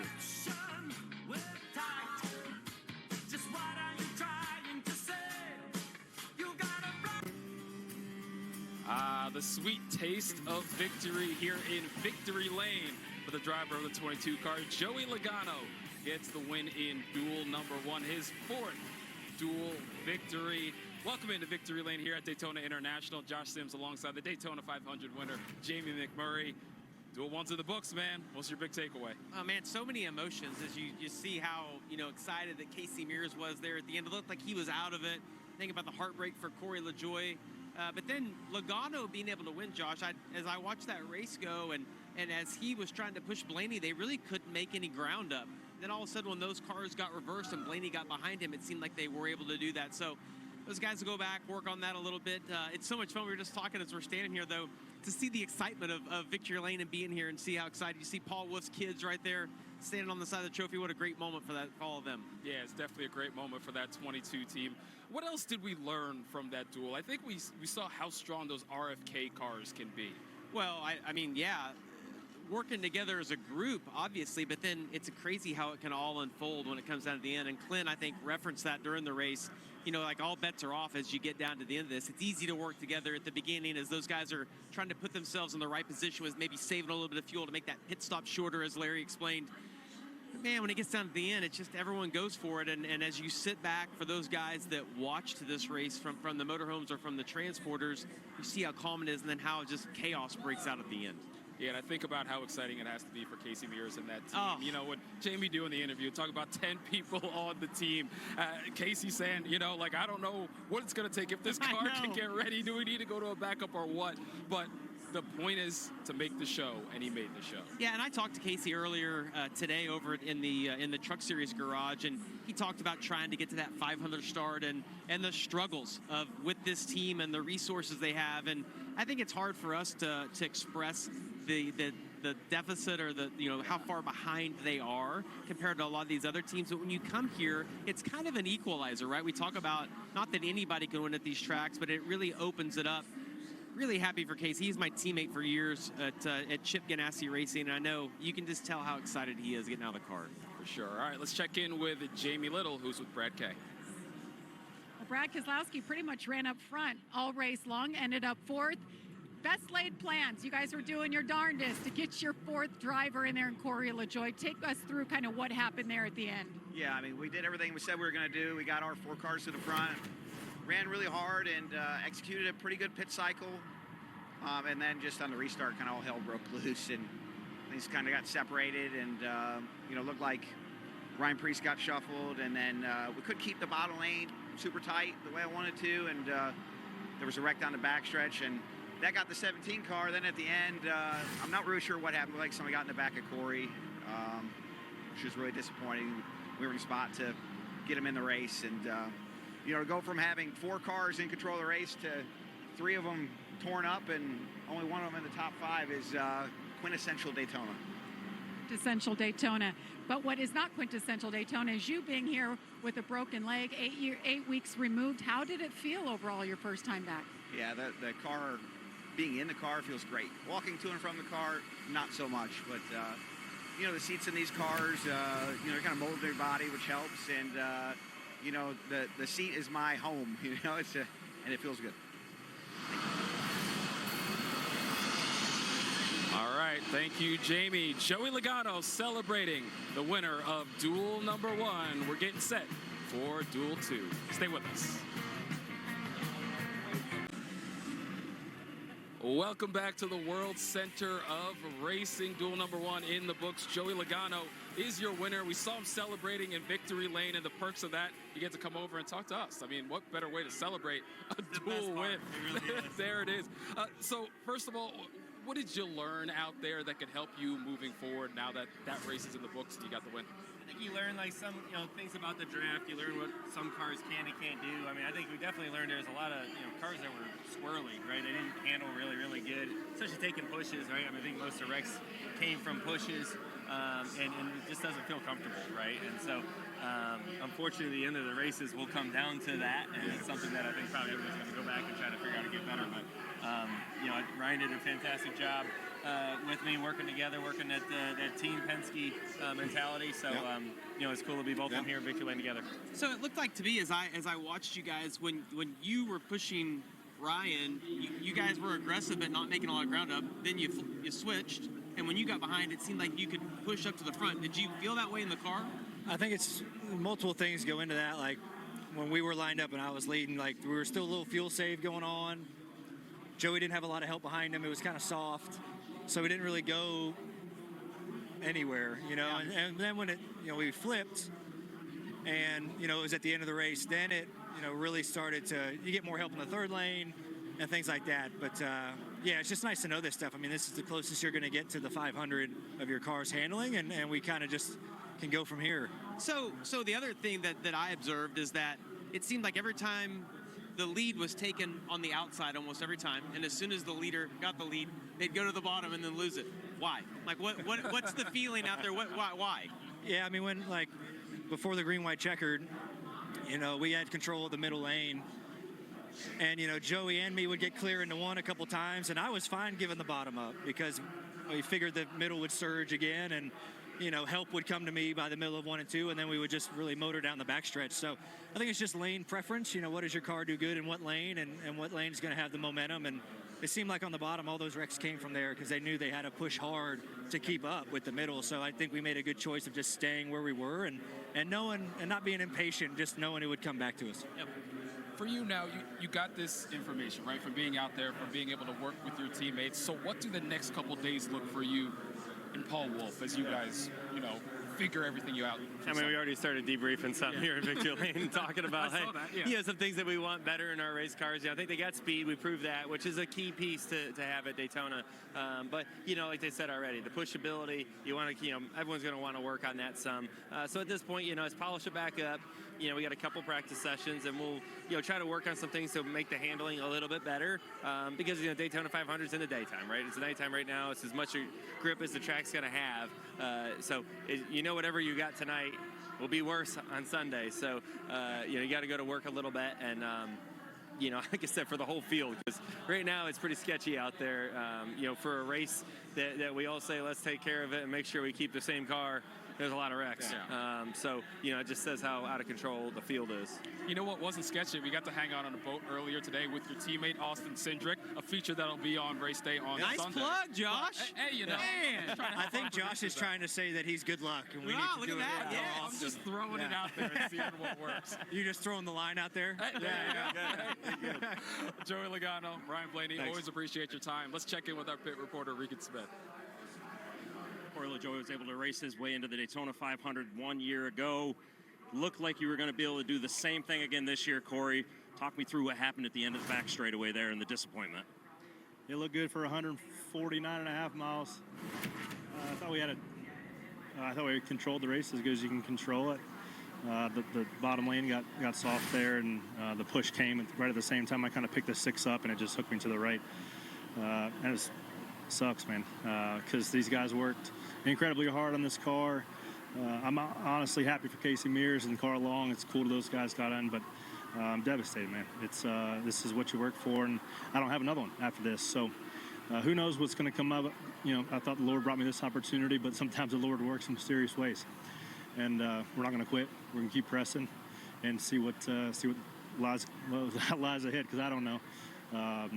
Truck race tomorrow. I do know that, so we'll have some fun there. But man, it really sucks. Thanks, Corey. Tough break for, of course, Corey LaJoie, but Joey Logano gets to celebrate as he'll have good starting position for the Daytona 500 on Sunday. Press box, can you hear me? Yes. Okay. Well, how do you tell the world that we lost Dale Earnhardt today?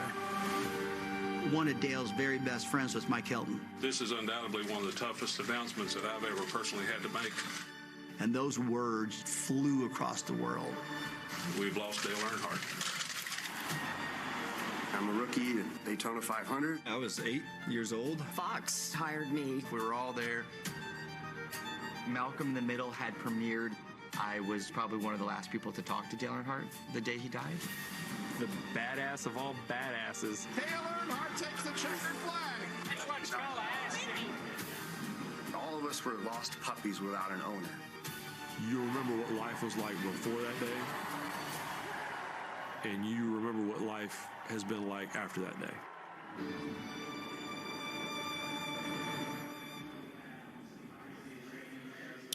We Lost Dale premieres tonight right here on FS1 after the second duel. Certainly a story and a feature you don't want to miss. All right, folks, let's get to the highlights from duel number 1. Of course, we know Kyle Busch was on the pole for this one after qualifying with fastest time last night, and then some trouble getting on pit road here. Yeah, Casey Mears got on the brakes, couldn't get slowed down, caught the right rear and no brakes, and you see both of those guys slid to the infield and got stuck, and this is when all the chaos broke out. Yeah, 4 laps to go, the pushes, they come, and Joey even told us things got a little bit squirrely, and we saw that here. Yeah, Bubba Wallace had a great car, drove to the lead, got the lead, had it for about 15 seconds, and then got turned down the backstretch. And then we go to the end of the duel, and a tough break here for Corey LaJoie into the wall hard. His chances of getting into the 500 gone, and Casey Mears comes through. Joey gets the win in duel number 1, so he gets to celebrate. Casey Mears gets to celebrate after thinking he was out of it with that spin. He's into the show. All right, folks, well, duel number 2 coming up after the break. Chase Elliott, he's in this one, as well as Denny Hamlin. We'll see who has what it takes to enter victory lane. Stay with us. Welcome back to Daytona. Josh Sims alongside Jamie McMurray down here in victory lane. We just had Joey Logano down here celebrating his win in duel number 1. Now we shift our focus towards the second duel. So as they get set to fire the engines, you know, what are you going to be looking at? What's on your mind heading into this race? Well, the first thing is that the kind of rule of thumb is if the first one's chaotic, the second one hopefully won't be, and that's for all the drivers that were watching that first race as the chaos broke out at the end. It maybe relaxes you a little bit more. You hope everyone's going to think a little thorough through the end of this. The second thing, Josh, is that we saw RFK really team up. The Fords all get together. All the Gibbs cars are in this race. They all have fast Toyotas. I picked Denny Hamlin to win this. I think you're going to see all 4 of those cars team up. Chase Briscoe, you're looking at right there. Denny Hamlin, Ty Gibbs, Christopher Bell, we heard from him earlier. They're all really good at this type of racing. I think you'll see these guys get together. They're going to have to split them up. And, of course, we saw Casey Mears get a chance to celebrate getting into the show. We know he's not the only one. Another driver one of those open drivers will get their chance to get in. 2 more will go home. The drama, the pressure that's on them, especially watching how things played out in duel number 1. Yeah, B.J. McLeod and J.J. Yaley are going to start towards the rear of this. Neither of those cars were fast in qualifying, but as we saw, it's going to come down most likely to the last lap. Don't make a mistake getting on pit road. Even though Casey Mears was able to recover from that, you just have to do all the obvious things right here. Yeah, it's one of those situations where you don't know what's going to happen. Don't beat yourself. Yeah. Even if you think you're out of it, you might still be in it. Well, all right, folks, duel number 1 is in the books. We're getting set for duel number 2 out there on the track. So let's send it over to pit road for opening ceremonies. Daytona International Speedway, here to fire engines for the second race in the America 250 Florida Duel. Please welcome Chief Operating Officer of the Florida Department of Transportation, Will Watts. Drivers, start your engines.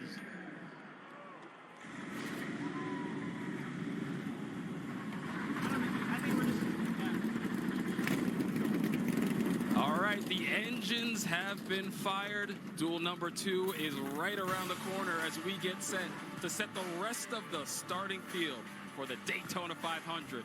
Cars on track racing right after this.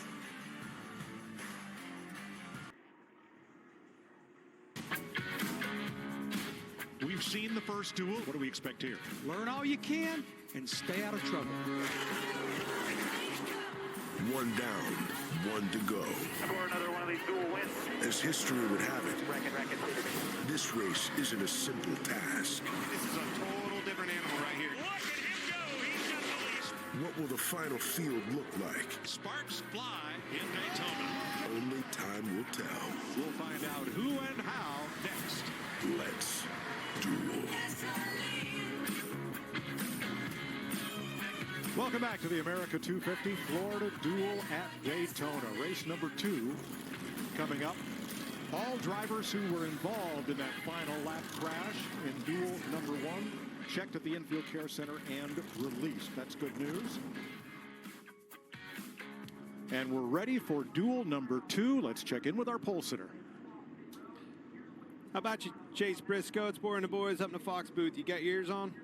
Yeah, I got them on. Well, buddy, learned a little bit with Kyle Busch there.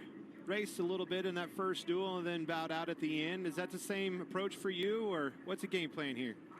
Yeah, I think, for us, with our Bass Pro Shots and Tracker Toyotas, if we can keep it up here, we're definitely going to try. I mean, we need to try to get those points. I mean, it's crazy to think, this early in the year, but those 10 pay the same amount as the last 10. So, yeah, we're trying to keep this thing up here. Obviously, if it's too crazy, we'll probably do the same thing that Kyle did, but the plan is here to race and see if we can keep this thing up front.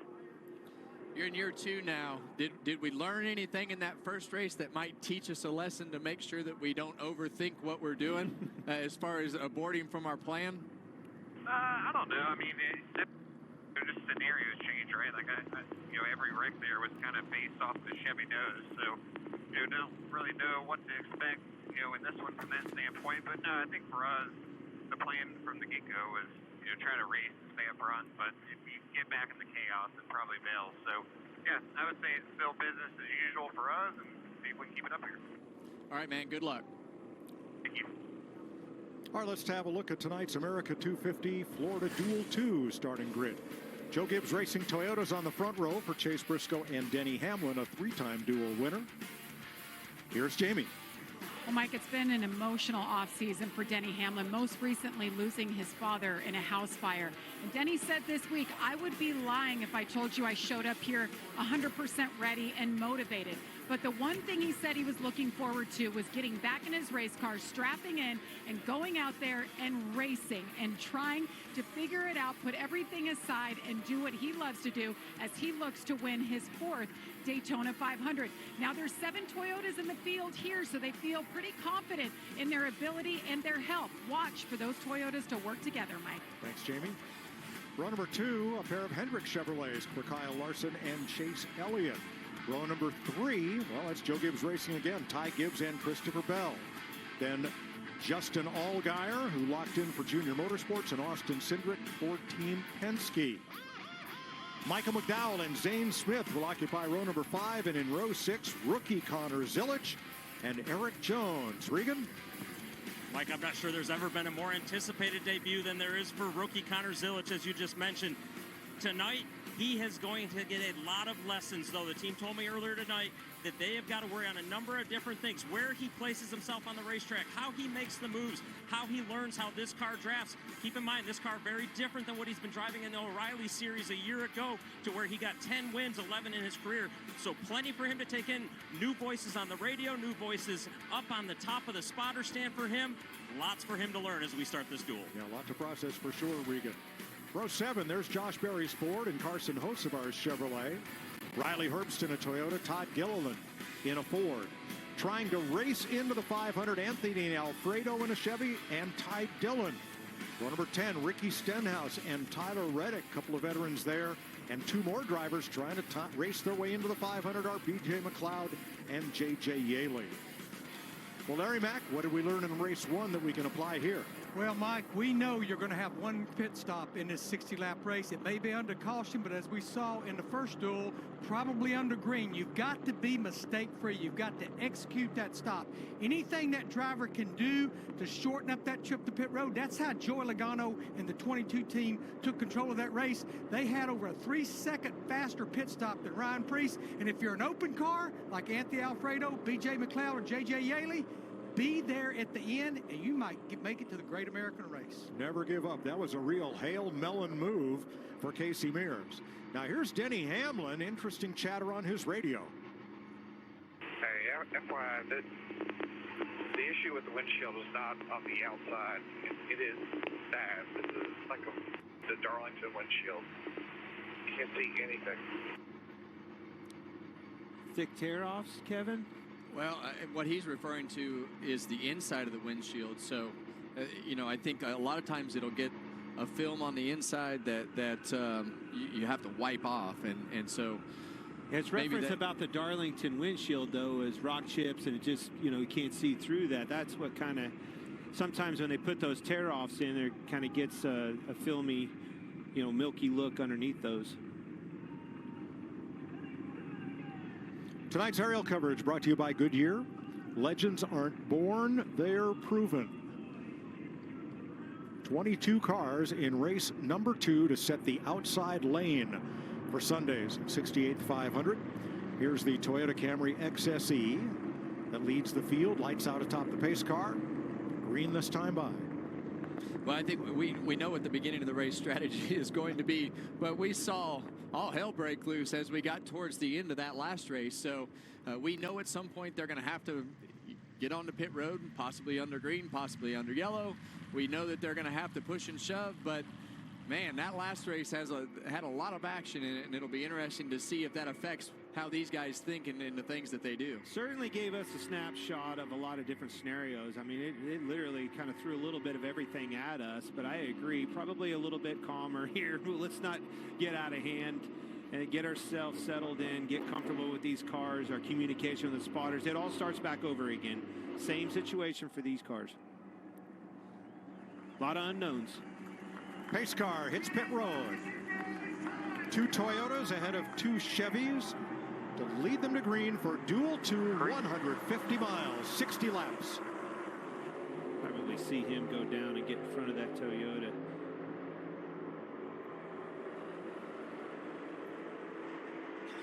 See Chase Briscoe way out there, and like Clint was saying, when they make that plan, the leader will pick the outside, and the guy on the inside, when he's your teammate, drags the brake a little bit, doesn't get going as soon, so that you guys can work together.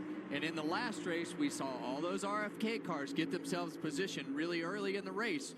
We see some Joe Gibbs cars up front. We see a couple of Hendrick cars right there side by side, 3rd row back. So it'll be interesting to see if those Gibbs cars can get themselves positioned and what everybody else's plan is. Not many Toyotas in that last one. The only one we really talked about was Nemechek, right? I even said Lone Wolf. 11 Chevrolets, 7 Toyotas, 4 Fords in this one. Toyota guys will have a little bit better showing in this one with the strength and the numbers that they have.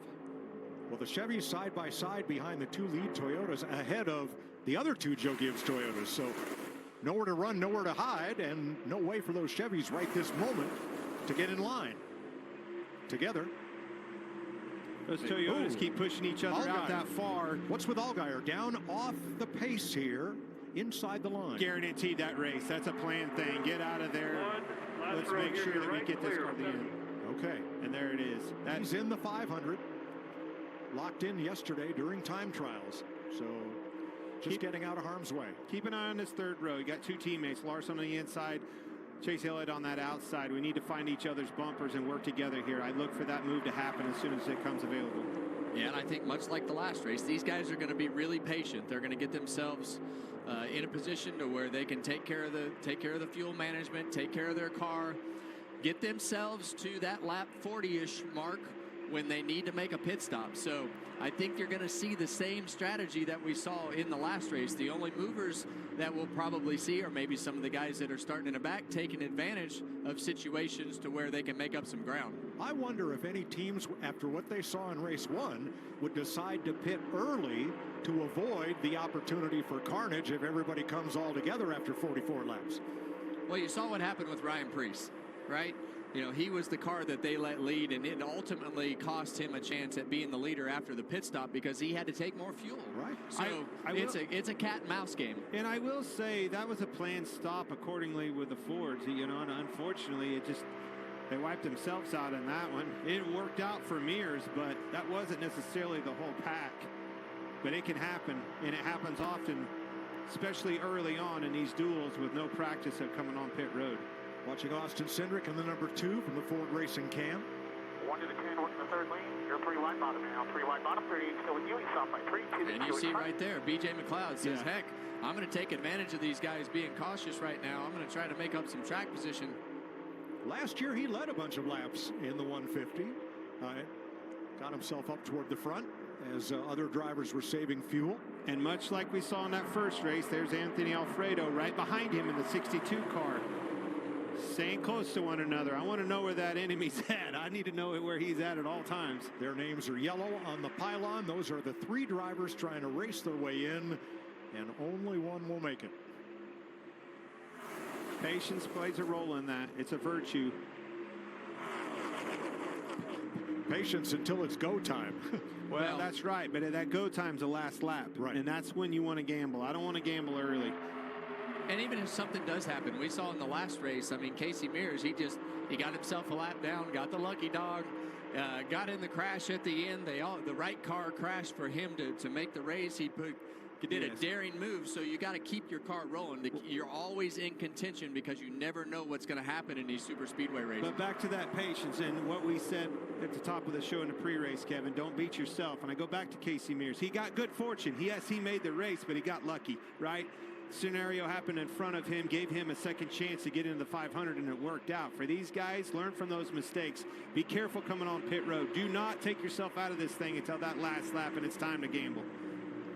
Well, this is up near the wall, and this is also a scenario that can create some chaos when you got those guys on the outside that are trying to take advantage of everybody else, trying to pace themselves, and they're trying to make up ground. Sometimes that difference in pace can cause some drama if somebody doesn't know what's going on as far as making a move in and out of traffic. So a lot of these guys are pretty relaxed right now, and those guys in the outside are trying to take advantage of these guys by going full speed. That's Eric Jones and BJ McLeod on the far outside lane. Jones in 7th, McLeod currently 10th. I hear you, Jones, and I'm thinking it's back to that first duel in Nemechek. That's 2 legacy cars that are flexing some muscle. Those brought some hot rods down here to Daytona. So far, so good with some great speed out of Legacy. Well, let's have a look at our Toyota team update as those Gibbs cars up at the front. Briscoe, Hamlin, and Bell 1st, 2nd, 5th, and Ty Gibbs 6th. Definitely not the Ford loaded show like we saw on the first one. Mentioned it just a second ago with these Toyotas. Again, always strength in numbers when you come here, especially early on. Working together in the pit stop, everything, that all goes towards getting to the end of this thing together and having a shot. Lane 5, road back, backing up. You mentioned it, Clint, but what Chase Briscoe said at the beginning of this show has me sitting here thinking, looking at those Chevrolet noses. He said both wrecks were off of a Chevrolet nose. Yeah. And I think that is really interesting because of the fact that they kind of worked on their nose to make themselves better to be able to be push at these speedways. So it'll be interesting to see if that keeps to be a developing situation. In my opinion, I don't know that like the big run off of that Austin Dillon had, bearing down on Bubba Wallace, that was just a scenario of getting pushed through them, in my opinion. But definitely something that kind of raised my eyebrow when Briscoe said that about, hey, he ain't wrong. Brand new nose cannot be an issue here because the focus was of making that better to be able to push, like you said. Coming around to complete lap 10 in duel number 2, Chase Briscoe and Denny Hamlin on point.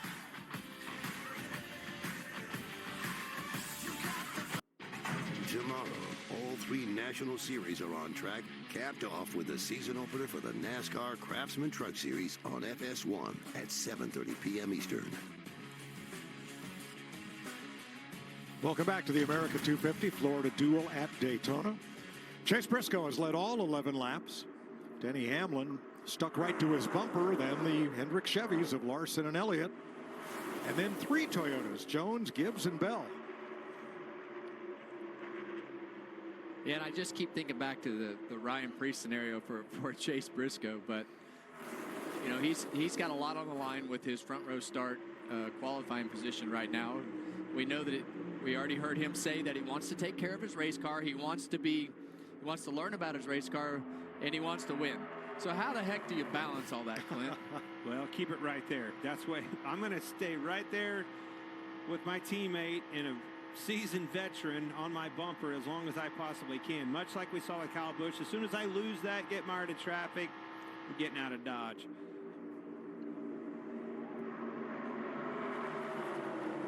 The Xfinity fastest lap will likely get faster as the fuel load burns off under green. This has always been kind of fun. You can get you an old PR lap here, can't you, Kevin? Let that pack up there too wide. Get back on him, get a run. Watch this thing. You can hear it too. Listen to the RPM. Yeah, and that lap's going to be about 8 miles an hour faster as he had to lift. Getting towards the when they really are getting after it. So it's definitely, there's a lot of games being played out there as we ride on board the Arby's cam with Justin Allgaier. So you saw him get out of the pack. He didn't want to take any chances of just anything that might happen because they know William Byron's car got tore up, and the backup cars, there's just not a lot of extra cars sitting around the garage, and not to include the amount of time that it takes to work on them and get them right. Not to mention that it's a part-time team. Yeah.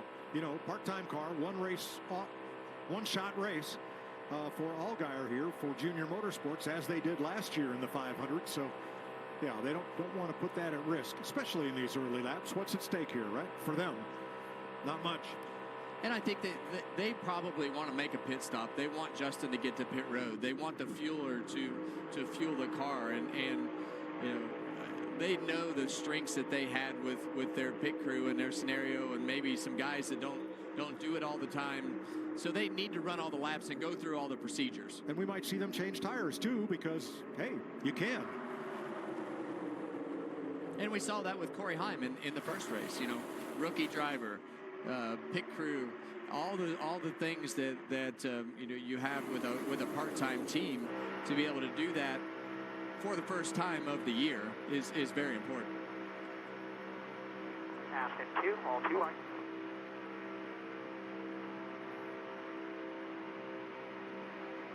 Austin Cindric, I mean, obviously, he has a knack for the super speedway stuff. He's got great teachers, great organization to help him learn. His first race was winning this Daytona 500. So he obviously knows how to get to victory lane. He knows how to keep himself up in the front. We saw those Fords look pretty strong in that first race. I think that Austin Cindric will be somebody that is in contention as we go through the day and night of the Daytona 500. Spot on, no question. A lot different scenario out here when you're all by yourself. Much like Nemechek in that first one. Trying to find you a dancing partner, nobody wants to dance with you.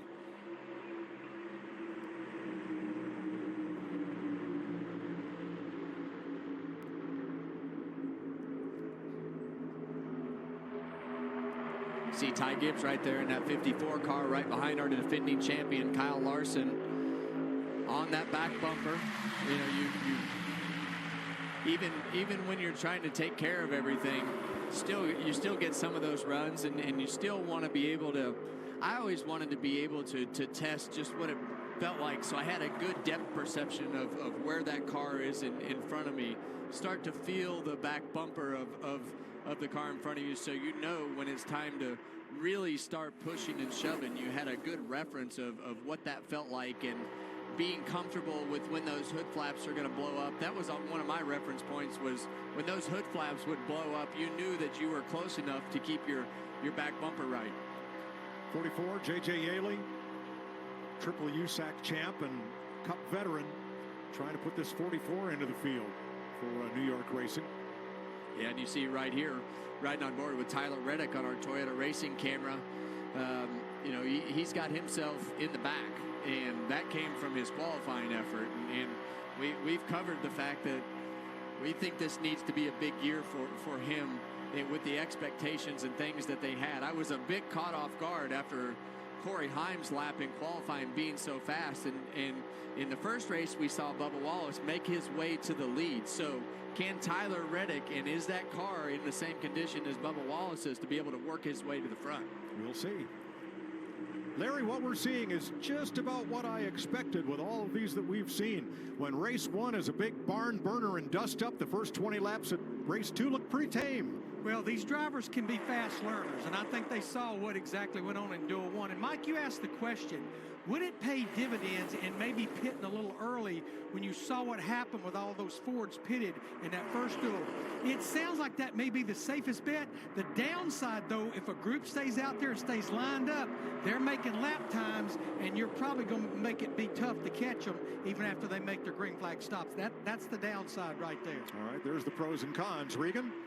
Well, Mike, just to add another layer to this onion right now here also about pitting early, there is a little bit of chatter on a couple radios, one of which is the 77 at Carson Hocevar. If this pace holds up, be ready. We might think about doing something at lap 20. I got to assume as slow as the pace is at times, they think they can go out there, get their full fuel load, and just go as fast as they can for the rest of the race. The 10 car of Ty Dillon also saying the same thing. Why not? If you do what everybody else does, you're going to run right with everybody else.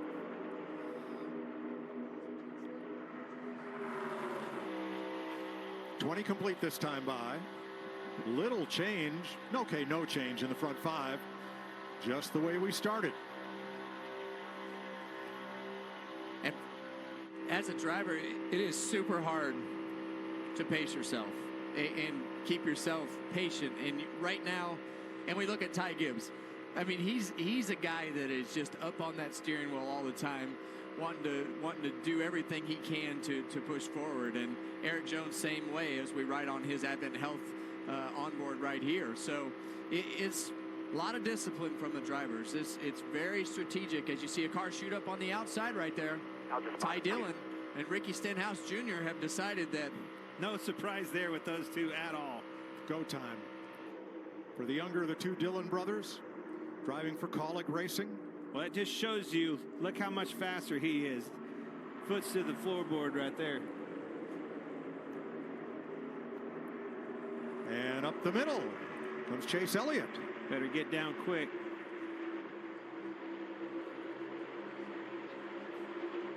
All right. Loses that energy. Well, there's 3 Chevys lined up on the outside. Let's see what they can do with this outside line.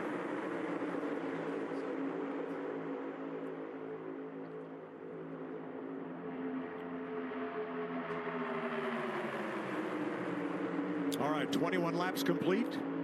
Toyota's on the inside, Chevy's on the outside. All fighting for dominance in Daytona in the second 150-mile duel. Welcome back to the America 250 Florida Duel at Daytona, race number 2. You're watching our aerial coverage, brought to you by Goodyear, tried, tested, proven, legendary. Chase Briscoe has led every lap. So when he comes to pit road for a splash of Sunoco race fuel with zero carbon bioethanol, is he going to need more than everybody else because he's been out front the whole race long? Absolutely. Yes, but I will say they've done a good job of managing the race. Kind of like a horse race, pulling them reins back a little bit. You have a teammate working with you too, and not just, pushing your bumper off of you, making sure that you keep it wide open. You can kind of slow that pack down as well. And you could see how much he slowed them down when the 10 car of Ty Dillon and Stenhouse drove around all of them on that outside. He's definitely been more aggressive with the pace than what they were in the first race. Well, let's remember what happened at the end of race number 1 when Casey Mears pulled a Hail Melon around the outside wall to race into the Daytona 500. Let's give you a little radio remix of that.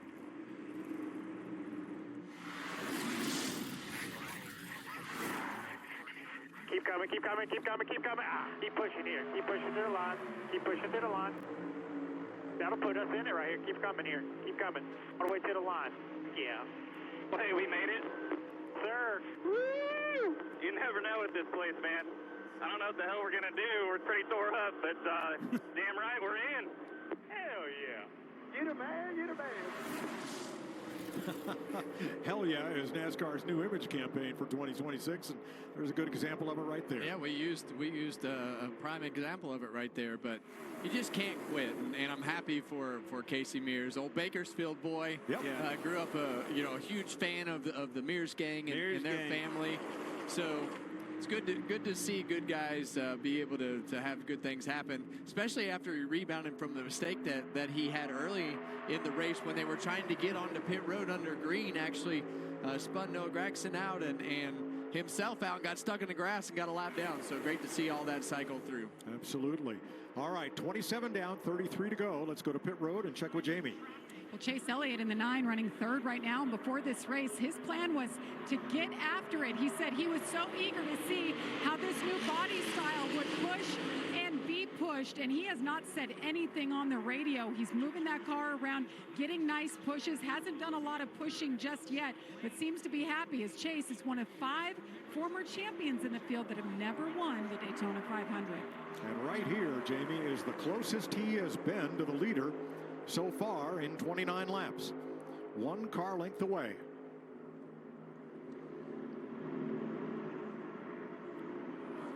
Yeah, you see Stenhouse back there. I feel like he and Ty Dillon obviously made the big move on the outside, but I feel like if Ty Dillon pulled out, he's willing to pull out with him to get the rest of that track position. But sometimes you just have to surprise them and pop out there and do it. You can't. You almost have to lull them to sleep in scenarios like this. Well, hey, it's a game of chess, and it's like a horse race. I've said it 100 times over the years. You've got the reins pulled back. Attrition is such a big part of this. You know that horse is going to be ready to run when the time's right. And right now, we've got to just get to the end of this thing. We'll get our pit stop in, get that under our belt. Let's make no mistakes. And then let's get to the end of this thing and see what she's got. 31 laps to go. And coming up next on FS1, we've lost Dale Earnhardt 25 years later. It's not about the race. It's not about the crash. It's about what we lost here 25 years ago. You know why they're doing this? You just can't help but to keep your eye on these go-or-go homers. And I see Anthony Alfredo kind of, inching back into that picture on the outside line there. That baby blue car, the 62, there he is right there. That adrenaline rush, the nerves of go-or-go-home situation at Daytona for the 500 is huge. And there's a lot of these guys don't have that scenario going on right now. They're just kind of minding their P's and Q's and seeing what they got. A little bit of change up here on the front. Yeah, that's Riley Herbst up on the outside lane right there. Keep looking. Trying to make up some ground. Even in the front right there. Now, Herbst spent the first 10 laps trailing the pack just ahead of Allgaier. You see Chase Elliott got to the bottom. There was a big gap in between Denny and his teammate Briscoe. Enabled Chase Elliott to get to the bottom, shake up to the front. Here comes Ty Dillon on the outside. So now the bottom lane is Toyota, Chevy, Toyota, Chevy, Toyota. Yeah, and what happens when you see these guys up on the outside lane like that, and then all of a sudden the leaders or the spotter or somebody says, oh, we got to go. We got to protect our track position. We got to pick up the pace in order to do that. Then you get those gaps, and that's allowed Chase Elliott to get in the middle of those 2 cars, not what they wanted to see happen.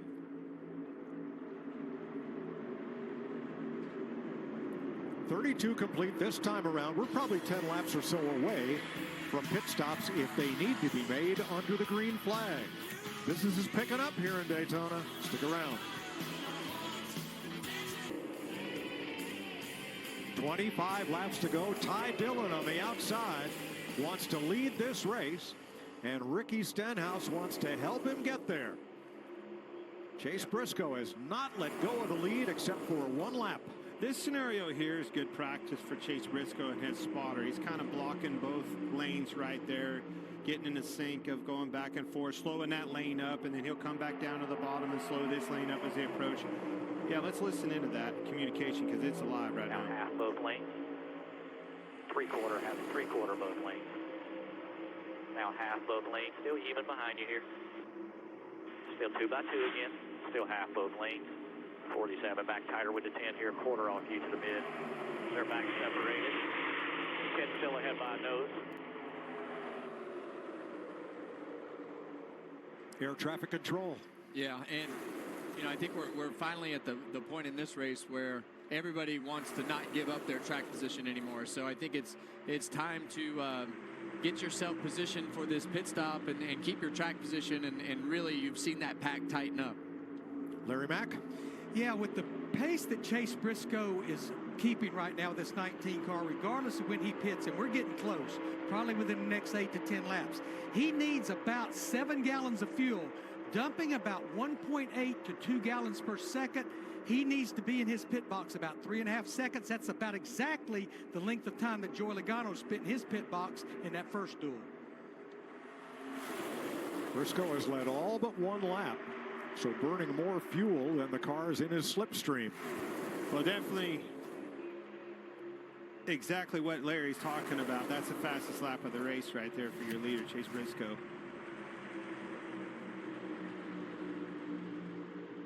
Well, we've definitely not seen the Toyotas be able to do what the Fords did in the last race. The Fords were really aggressive in those first 2 or 3 laps in the last race to get themselves put together as far as nose to tail. This one, Denny Hamlin, I think he got a little, I don't know what happened in the scenario, but they got themselves with Chase Elliott in the middle of them.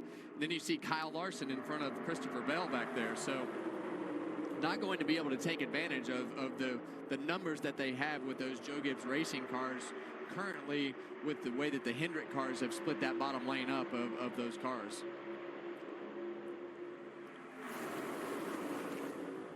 Of the racing cars, Anthony Alfredo on the 4th car on the outside in 8th, that light blue Chevy.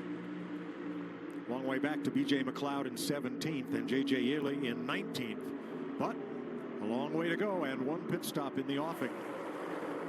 Yeah, and you see Ricky Stenhouse right there, really aggressive on the back bumper of Ty Dillon getting into turn 3.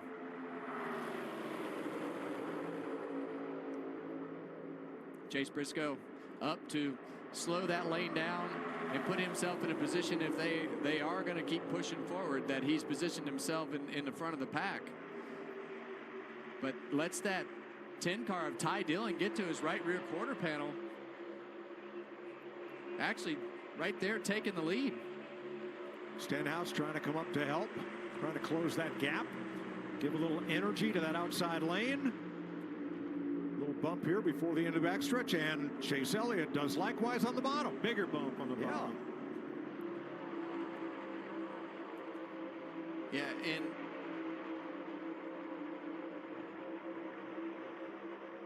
all right, so I have a plan on how to get down, but we're going to have to get the lead to do it. So with 2 to go in our window, I'm going to have you back up to the 47, and we're going to try to get a run to try to get the lead, have the 47 go with us to the bottom.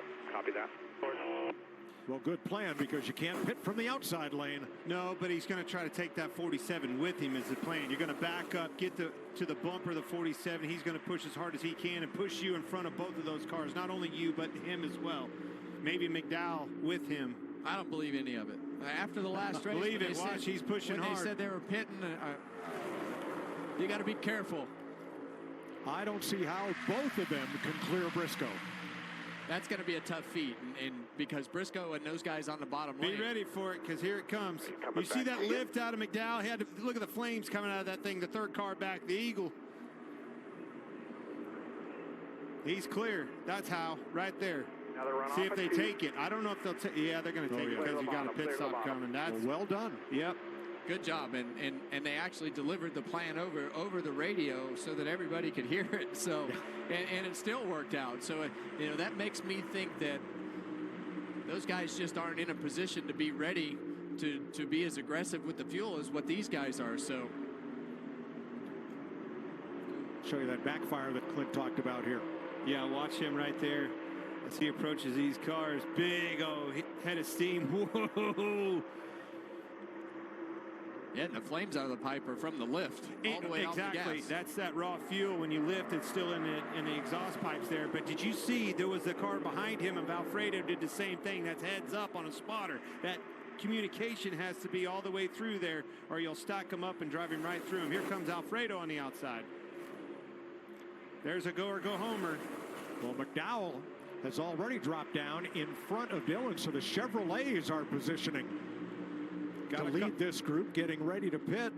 Couple more here trying. Very important for Alfredo. If he can get down in front of that Chevy line, that would help him tremendously in this go or go home scenario. Alfredo and Zilich on the outside before Riley Herbst and Tyler Reddick. 2 Chevys, 2 Toyotas on the outside. There's that Zilich kid. We were wondering if he could answer the call. Here he comes. Well, and this is a huge learning curve for him because of the fact that he's not had a lot of experience pushing and shoving with these cars on the super speedways. So a lot of learning going on right now in that 88 car of Connor Zilich. Right, in the series he was in last year, you weren't allowed to push. You could push, but you had to release right away. Ish. Yes. Yeah, and we hear from the top of the roof, and Rick Corelli, the spotter of the 62 car, is telling Alfredo he's got to get to the bottom of the racetrack. And the reason, when you get in these windows, if you're not with your planned group to come to pit road and you're stuck in that outside lane, then you're off sequence and could get hung out and having to do your own thing. Yeah, and you don't know when they're going to pit. To your point, here comes another push. Might be an opportunity he's looking for. But you see that third car back, Riley Herbst right there. That's what's hurting them. As Zilich pushes him, he loses his help from behind with Reddick and Herbst. Jamie? Michael McDowell continues to lead there in the 71, and they told him 2 laps ago, we are really good on fuel. You've done a great job working on that for us. So now go forward or maintain. And he went forward, guys. See how that car is running up front in that clean air. Okay, I see a hand out here at the 11 car. Look back here in the back. 11's waving, 11's coming. Briscoe's got his hand out. Toyotas are coming, fellas.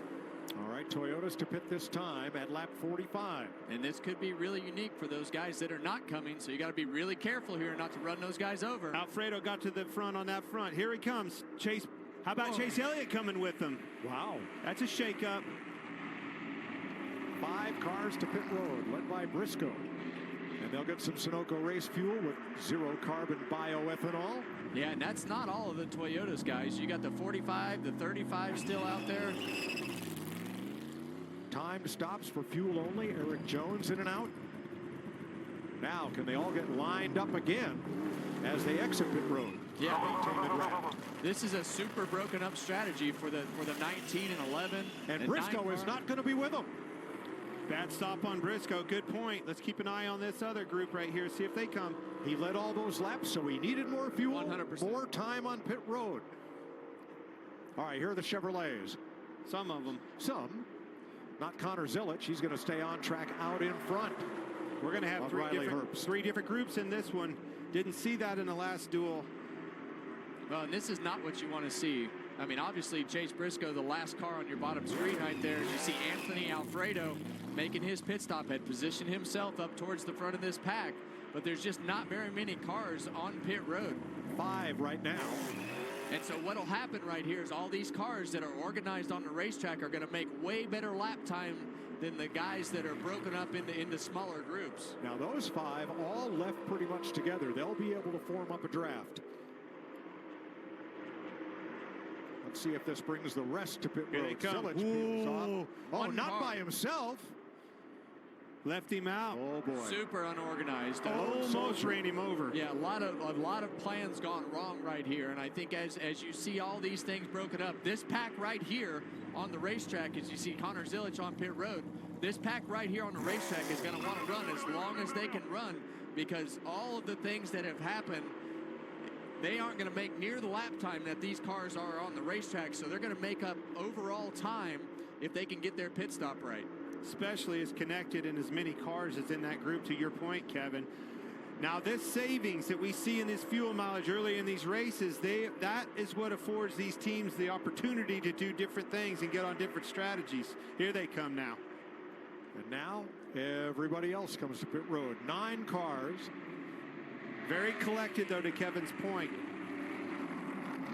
Yeah, and they're still going to have the biggest numbers when they get back out on the racetrack. Yes, sir. And you know, so we've seen some of those cars get formed back up going into turn 3, but these guys are still going to have numbers. There you go. You can see up in the track map on the top where those two groups are starting to catch each other, and you see how bad that hurt Zilic pitting by himself. Freight train. Yeah, this is not going to be as bad as I thought it was going to be, Clint. This group that got formed back up is actually going to go by the group that was on the racetrack. Thing that we got to watch on the back straightaway off of exit of turn 2 right here is when these cars start changing lanes to try to break up the momentum of the cars that are coming at a much faster pace of speed. And that's exactly what they'll do. They'll pull up there and block them. Are you sure you want me to do that? I don't think they're going too fast. I don't think so. The closing rate is too fast. We've seen them do it before. There's one that's going to do it. You just need one to make a little bit of chicane so that those cars behind you start getting mixed up. That's exactly what you want to see. Look right at here. them work. Barry went too high. They threaded the needle up to the top. But now they're all going to be together because they broke the momentum of that pack. And Eric Jones emerges at the front of this pack ahead of Chase Elliott and Michael McDowell. That is exactly what you want to do if you're the guy that's put yourself at a disadvantage. Those 3 cars in different lanes to make them serpentine like they did through that traffic.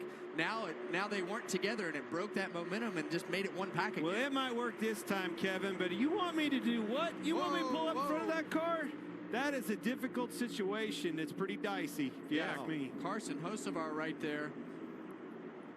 And Eric Jones had a little bit of contact, and I thought... Whoa, big block out of Reddick. Almost a wreck right there. Yes. And here to fill the bottom, here comes Zane Smith, and they're closing it right up again. Yeah, and the intensity level of this race has just gone through the roof right now. But Tyler Reddick to the lead, and we talked about this. We saw his teammate, Bubba Wallace, in the first race take the lead and then get wrecked. But we had a lot of questions about the 45 and the 23, but here they are at the front of both of these races. Bottom, no numbers, got to stay You knew with 3 different groups how much they were going to be bottled up there, and boy, it really came to a head all together. They're pushing and shoving big blocks. Lucky to get out of that one without a caution. It ain't over yet. Austin Cindric moving up into the top 5 in his Ford. Hocevar, the leader, will be back for the finish of Duel 2 at Daytona. Chase Elliott on the outside with Carson Hocevar. Denny Hamlin in the middle lane. Austin Cindric on the bottom. Who's going to win it? Well, I like the line on the outside. Actually, they just went down to the bottom. But those Toyotas, those 3 Toyotas in the inside led by Denny Hamlin were really strong against them. Yeah, and you got all those Chevys on the outside, and I don't like when you get into those lane-changing situations. You look right around Kyle Larson and Ricky Stenhouse right there. Here comes Larson to the move to the inside. Spit McDowell out. Yeah, and McDowell's able to capitalize on those cars not having to run behind him and only lose 1 spot right there. 5-car right breakaway. Back to it. How about him bouncing back after being by himself on pit road? Boy, Chevrolet is to the front. 5 of them. 6.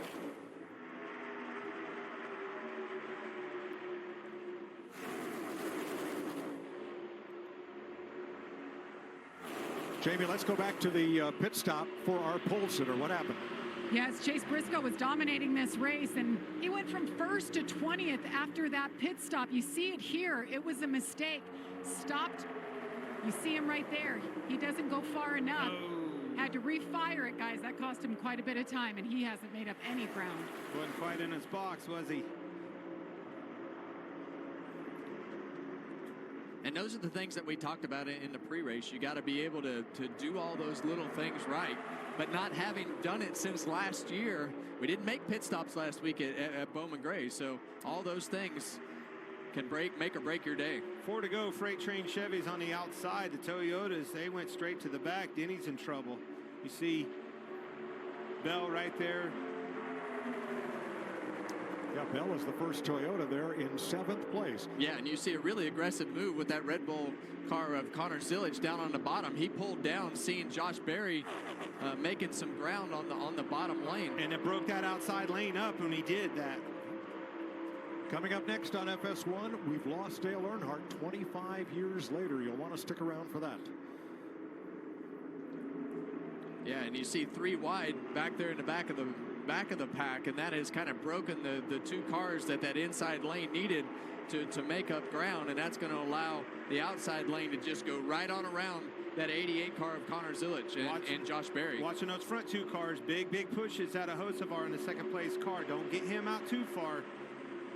Every time you do that, creates those big gaps. That's opportunity when they come pouncing back onto you. And sometimes, Clint, you want to try to shoot that leader out and catch him off guard by backing up to the third place car to get that gap to try to create that run. And you're spot on right there, except for that third place car is his teammate. I don't want to do that to him. Now, the race-in battle's gotten interesting. Anthony Alfredo has faded back out of this lead pack. There he is.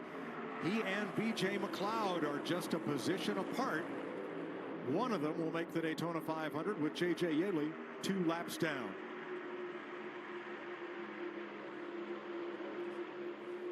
And that's a scenario like we were talking about in the first race as well. What happens is you get to the back of that pack, and when it's full speed and gets more single file than double file, you can't keep up.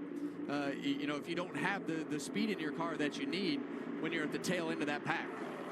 Big wiggle by Eric Jones right there. Austin Cindric all over the back bumper of that 43 car. Really broken up right here. All right, every position you gain in this last lap and a half moves you up 1 row in the 500 field, and you pick your pit sooner. 1 lap to go, sponsored by Credit One Bank.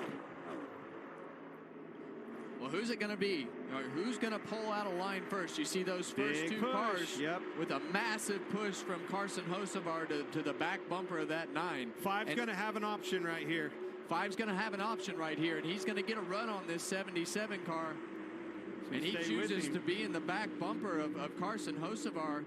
Thought he might move and McDowell might go with him, but no, they hold station. It sure seems like these guys are committed to each other to at least get off the exit at turn 4 with the Chevrolets. Bell to the bottom for Toyota. Wanting more, too. Thought better of it. Got back in line. Off turn 4 for the final time. Move from Larson to the inside. Chase Elliott. Now it's a 3-time Duel winner for crew chief Alan Gustafson, who grew up here in Daytona Beach. Okay, I saw. And Anthony Alfredo, how about him making the show? That's huge for him. You got to love that for Little Beard Motorsports out of Michigan, 2nd generation team, 1 full-time employee, the crew chief for all this time, Darren Shaw, and they run a very limited schedule of a few races.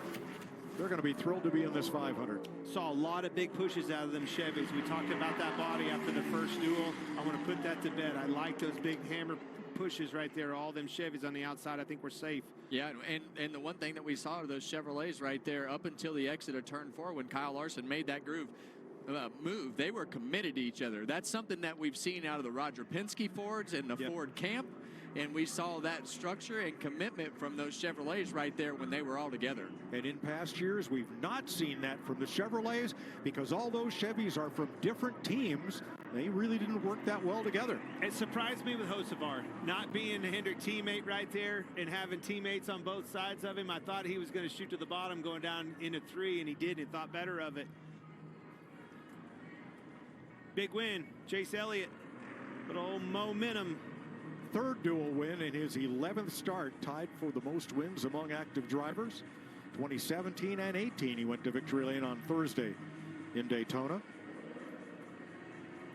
That's a big confidence booster rolling into this big dance on Sunday.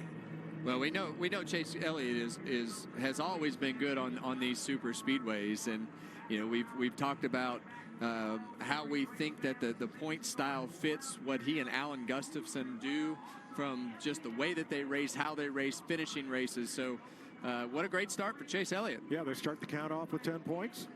Here in the duel. I love that the fact that we're talking about points over here. We got our checkers, our horses playing checkers type racer compared to myself being a horse racer. You're talking about points race. I'm a points racer. I'm You're the horse with you, racer. but we haven't with this 9 car been in. We don't have that Harley Earl trophy yet. I want to go out and get that thing. That's what I'm worried about if I'm in that 9 car, and that's exactly what that boy's worried about. Chase becomes the third driver to win 3 or more duels for Hendrick Motorsports. Dale Earnhardt Jr. has 3, Jeff Gordon 5 duel wins. There's Anthony Alfredo. Gosh, what a relief. He'll sleep good tonight. Probably didn't sleep a wink last night. Probably had to use a few of those wipes on the side of his car. Where he might have been a little nervous. The 26-year-old from Ridgefield, Connecticut makes it in. And the 30-year-old from Dawsonville, Georgia captures the flag. Jamie? Well, Chase Elliott said this week he wanted to get after it in this duel. With this new body, he wanted to feel it out, see what you had. What's your opinion of it after that one? That was a great way to get the blood pumping for sure on a Thursday night. It was a lot going on. You know, those last handful, really ever since we came off pit road after the cycle, man, we were getting after it. It was a lot of fun. So I had some great support there. You know, Carson did a great job helping me control those lanes and you know, helping get Team Chevy to victory lane tonight. So certainly owe him an appreciation for, you know, just kind of sticking with it and also pushing me well. You know, it's really easy to get people out of control. So appreciate that. Nice to get the Napa Chevy, you know, a win, not a 500. I've been here before, not the other one. So you have to, you know, kind of learn to take it a day at a time. But look, great way to start, you know, this speed week for our team. Really proud of all the effort. Everybody, Hendrick Motorsports, the boss, you know, from top to bottom, you know, their commitment and will to win is pretty darn high. So proud to be a part of their team, and good night. Looking forward to Sunday. Well, that's what I was going to ask you. How does getting this win, I mean, knowing how your team executed, your pit crew, everything, how does that set you guys up for Sunday and you trying to win your first Daytona 500? Yeah, it's been a little bit of a rocky road. You know, we've had a couple really close opportunities. Fortunately, we've won this race here tonight before, you know, like I said. So I'm excited, but, you know, I'm also kind of cautiously realizing, you know, what Sunday brings, and obviously that's the, you know, that's the big prize that we all want. So certainly one, you know, we'll enjoy tonight. We'll think about what we can do to be better. Definitely some things that I think our car can improve on before Sunday, and the track is going to deteriorate. It's going to be a good bit warmer and sunshine being out. So a lot to think about between now and then, but, you know, appreciate the effort, and we'll be ready to go to work come Sunday. All right, that's Chase Elliott, winner of Duel number 2.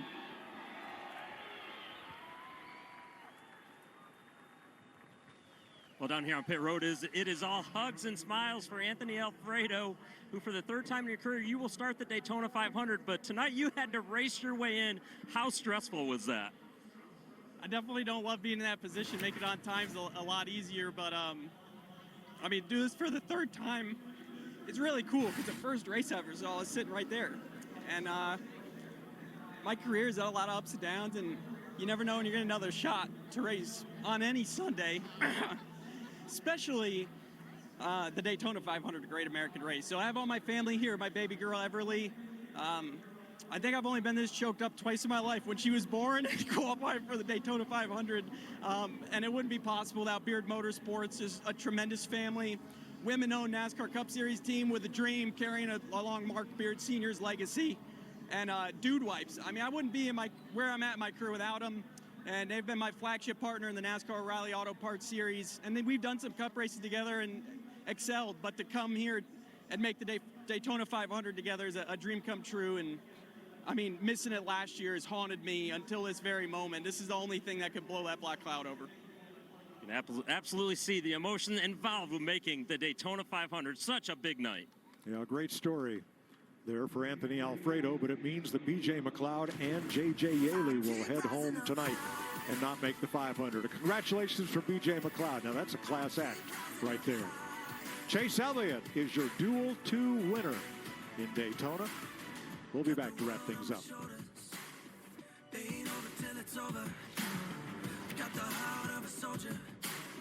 Quick draw from my holster. Can you feel it getting closer? For the 5th time in the last 8 years, a dual race goes caution-free. And Chase Elliott drives into victory lane at Daytona on Thursday for the 3rd time. So he will earn the 2nd row spot on the outside lane for the 500. The front row was set last night, and then your dual winners and the way they finished tonight. Yeah, and when you look at the start of that grid, you got Logano, Busch, Chase Elliott, a lot of hitters, Blaney, a lot of guys that we expect to be at the front, but Carson Hocevar there. Not a surprise, but is. Yes. And then your top 10 finishers in each dual race. Casey Mears, who raced his way in. What a great surprise that was. And looking at his three-time champion, Denny Hamlin, the things just didn't materialize for the Toyota camp right there at the end like I thought it was going to, but a lot of experience, a lot of wisdom there led by Denny Hamlin. But as this race has long shown, if you're in it, you can win it. There are your 41 starters. Yeah, you got your two-time defending Daytona 500 champion William Byron right there in 39th. Oh, how fast it can change. Yes. So Chandler Smith, J.J. Yaley, B.J. McLeod, and Corey LaJoie failed to make the 500 this year. And we'll have a lot of action on FS1 tomorrow. Truck Series qualifying, 3 p.m. Eastern. Cup practice at 5:30 p.m. Eastern. And then the Truck Series opening race for 2026 at 7:30 p.m. Eastern time. Joey Logano and Kevin Harvick join Jamie Little in the booth for that one. That's all tomorrow on FS1. Next, we've lost Dale Earnhardt 25 years later.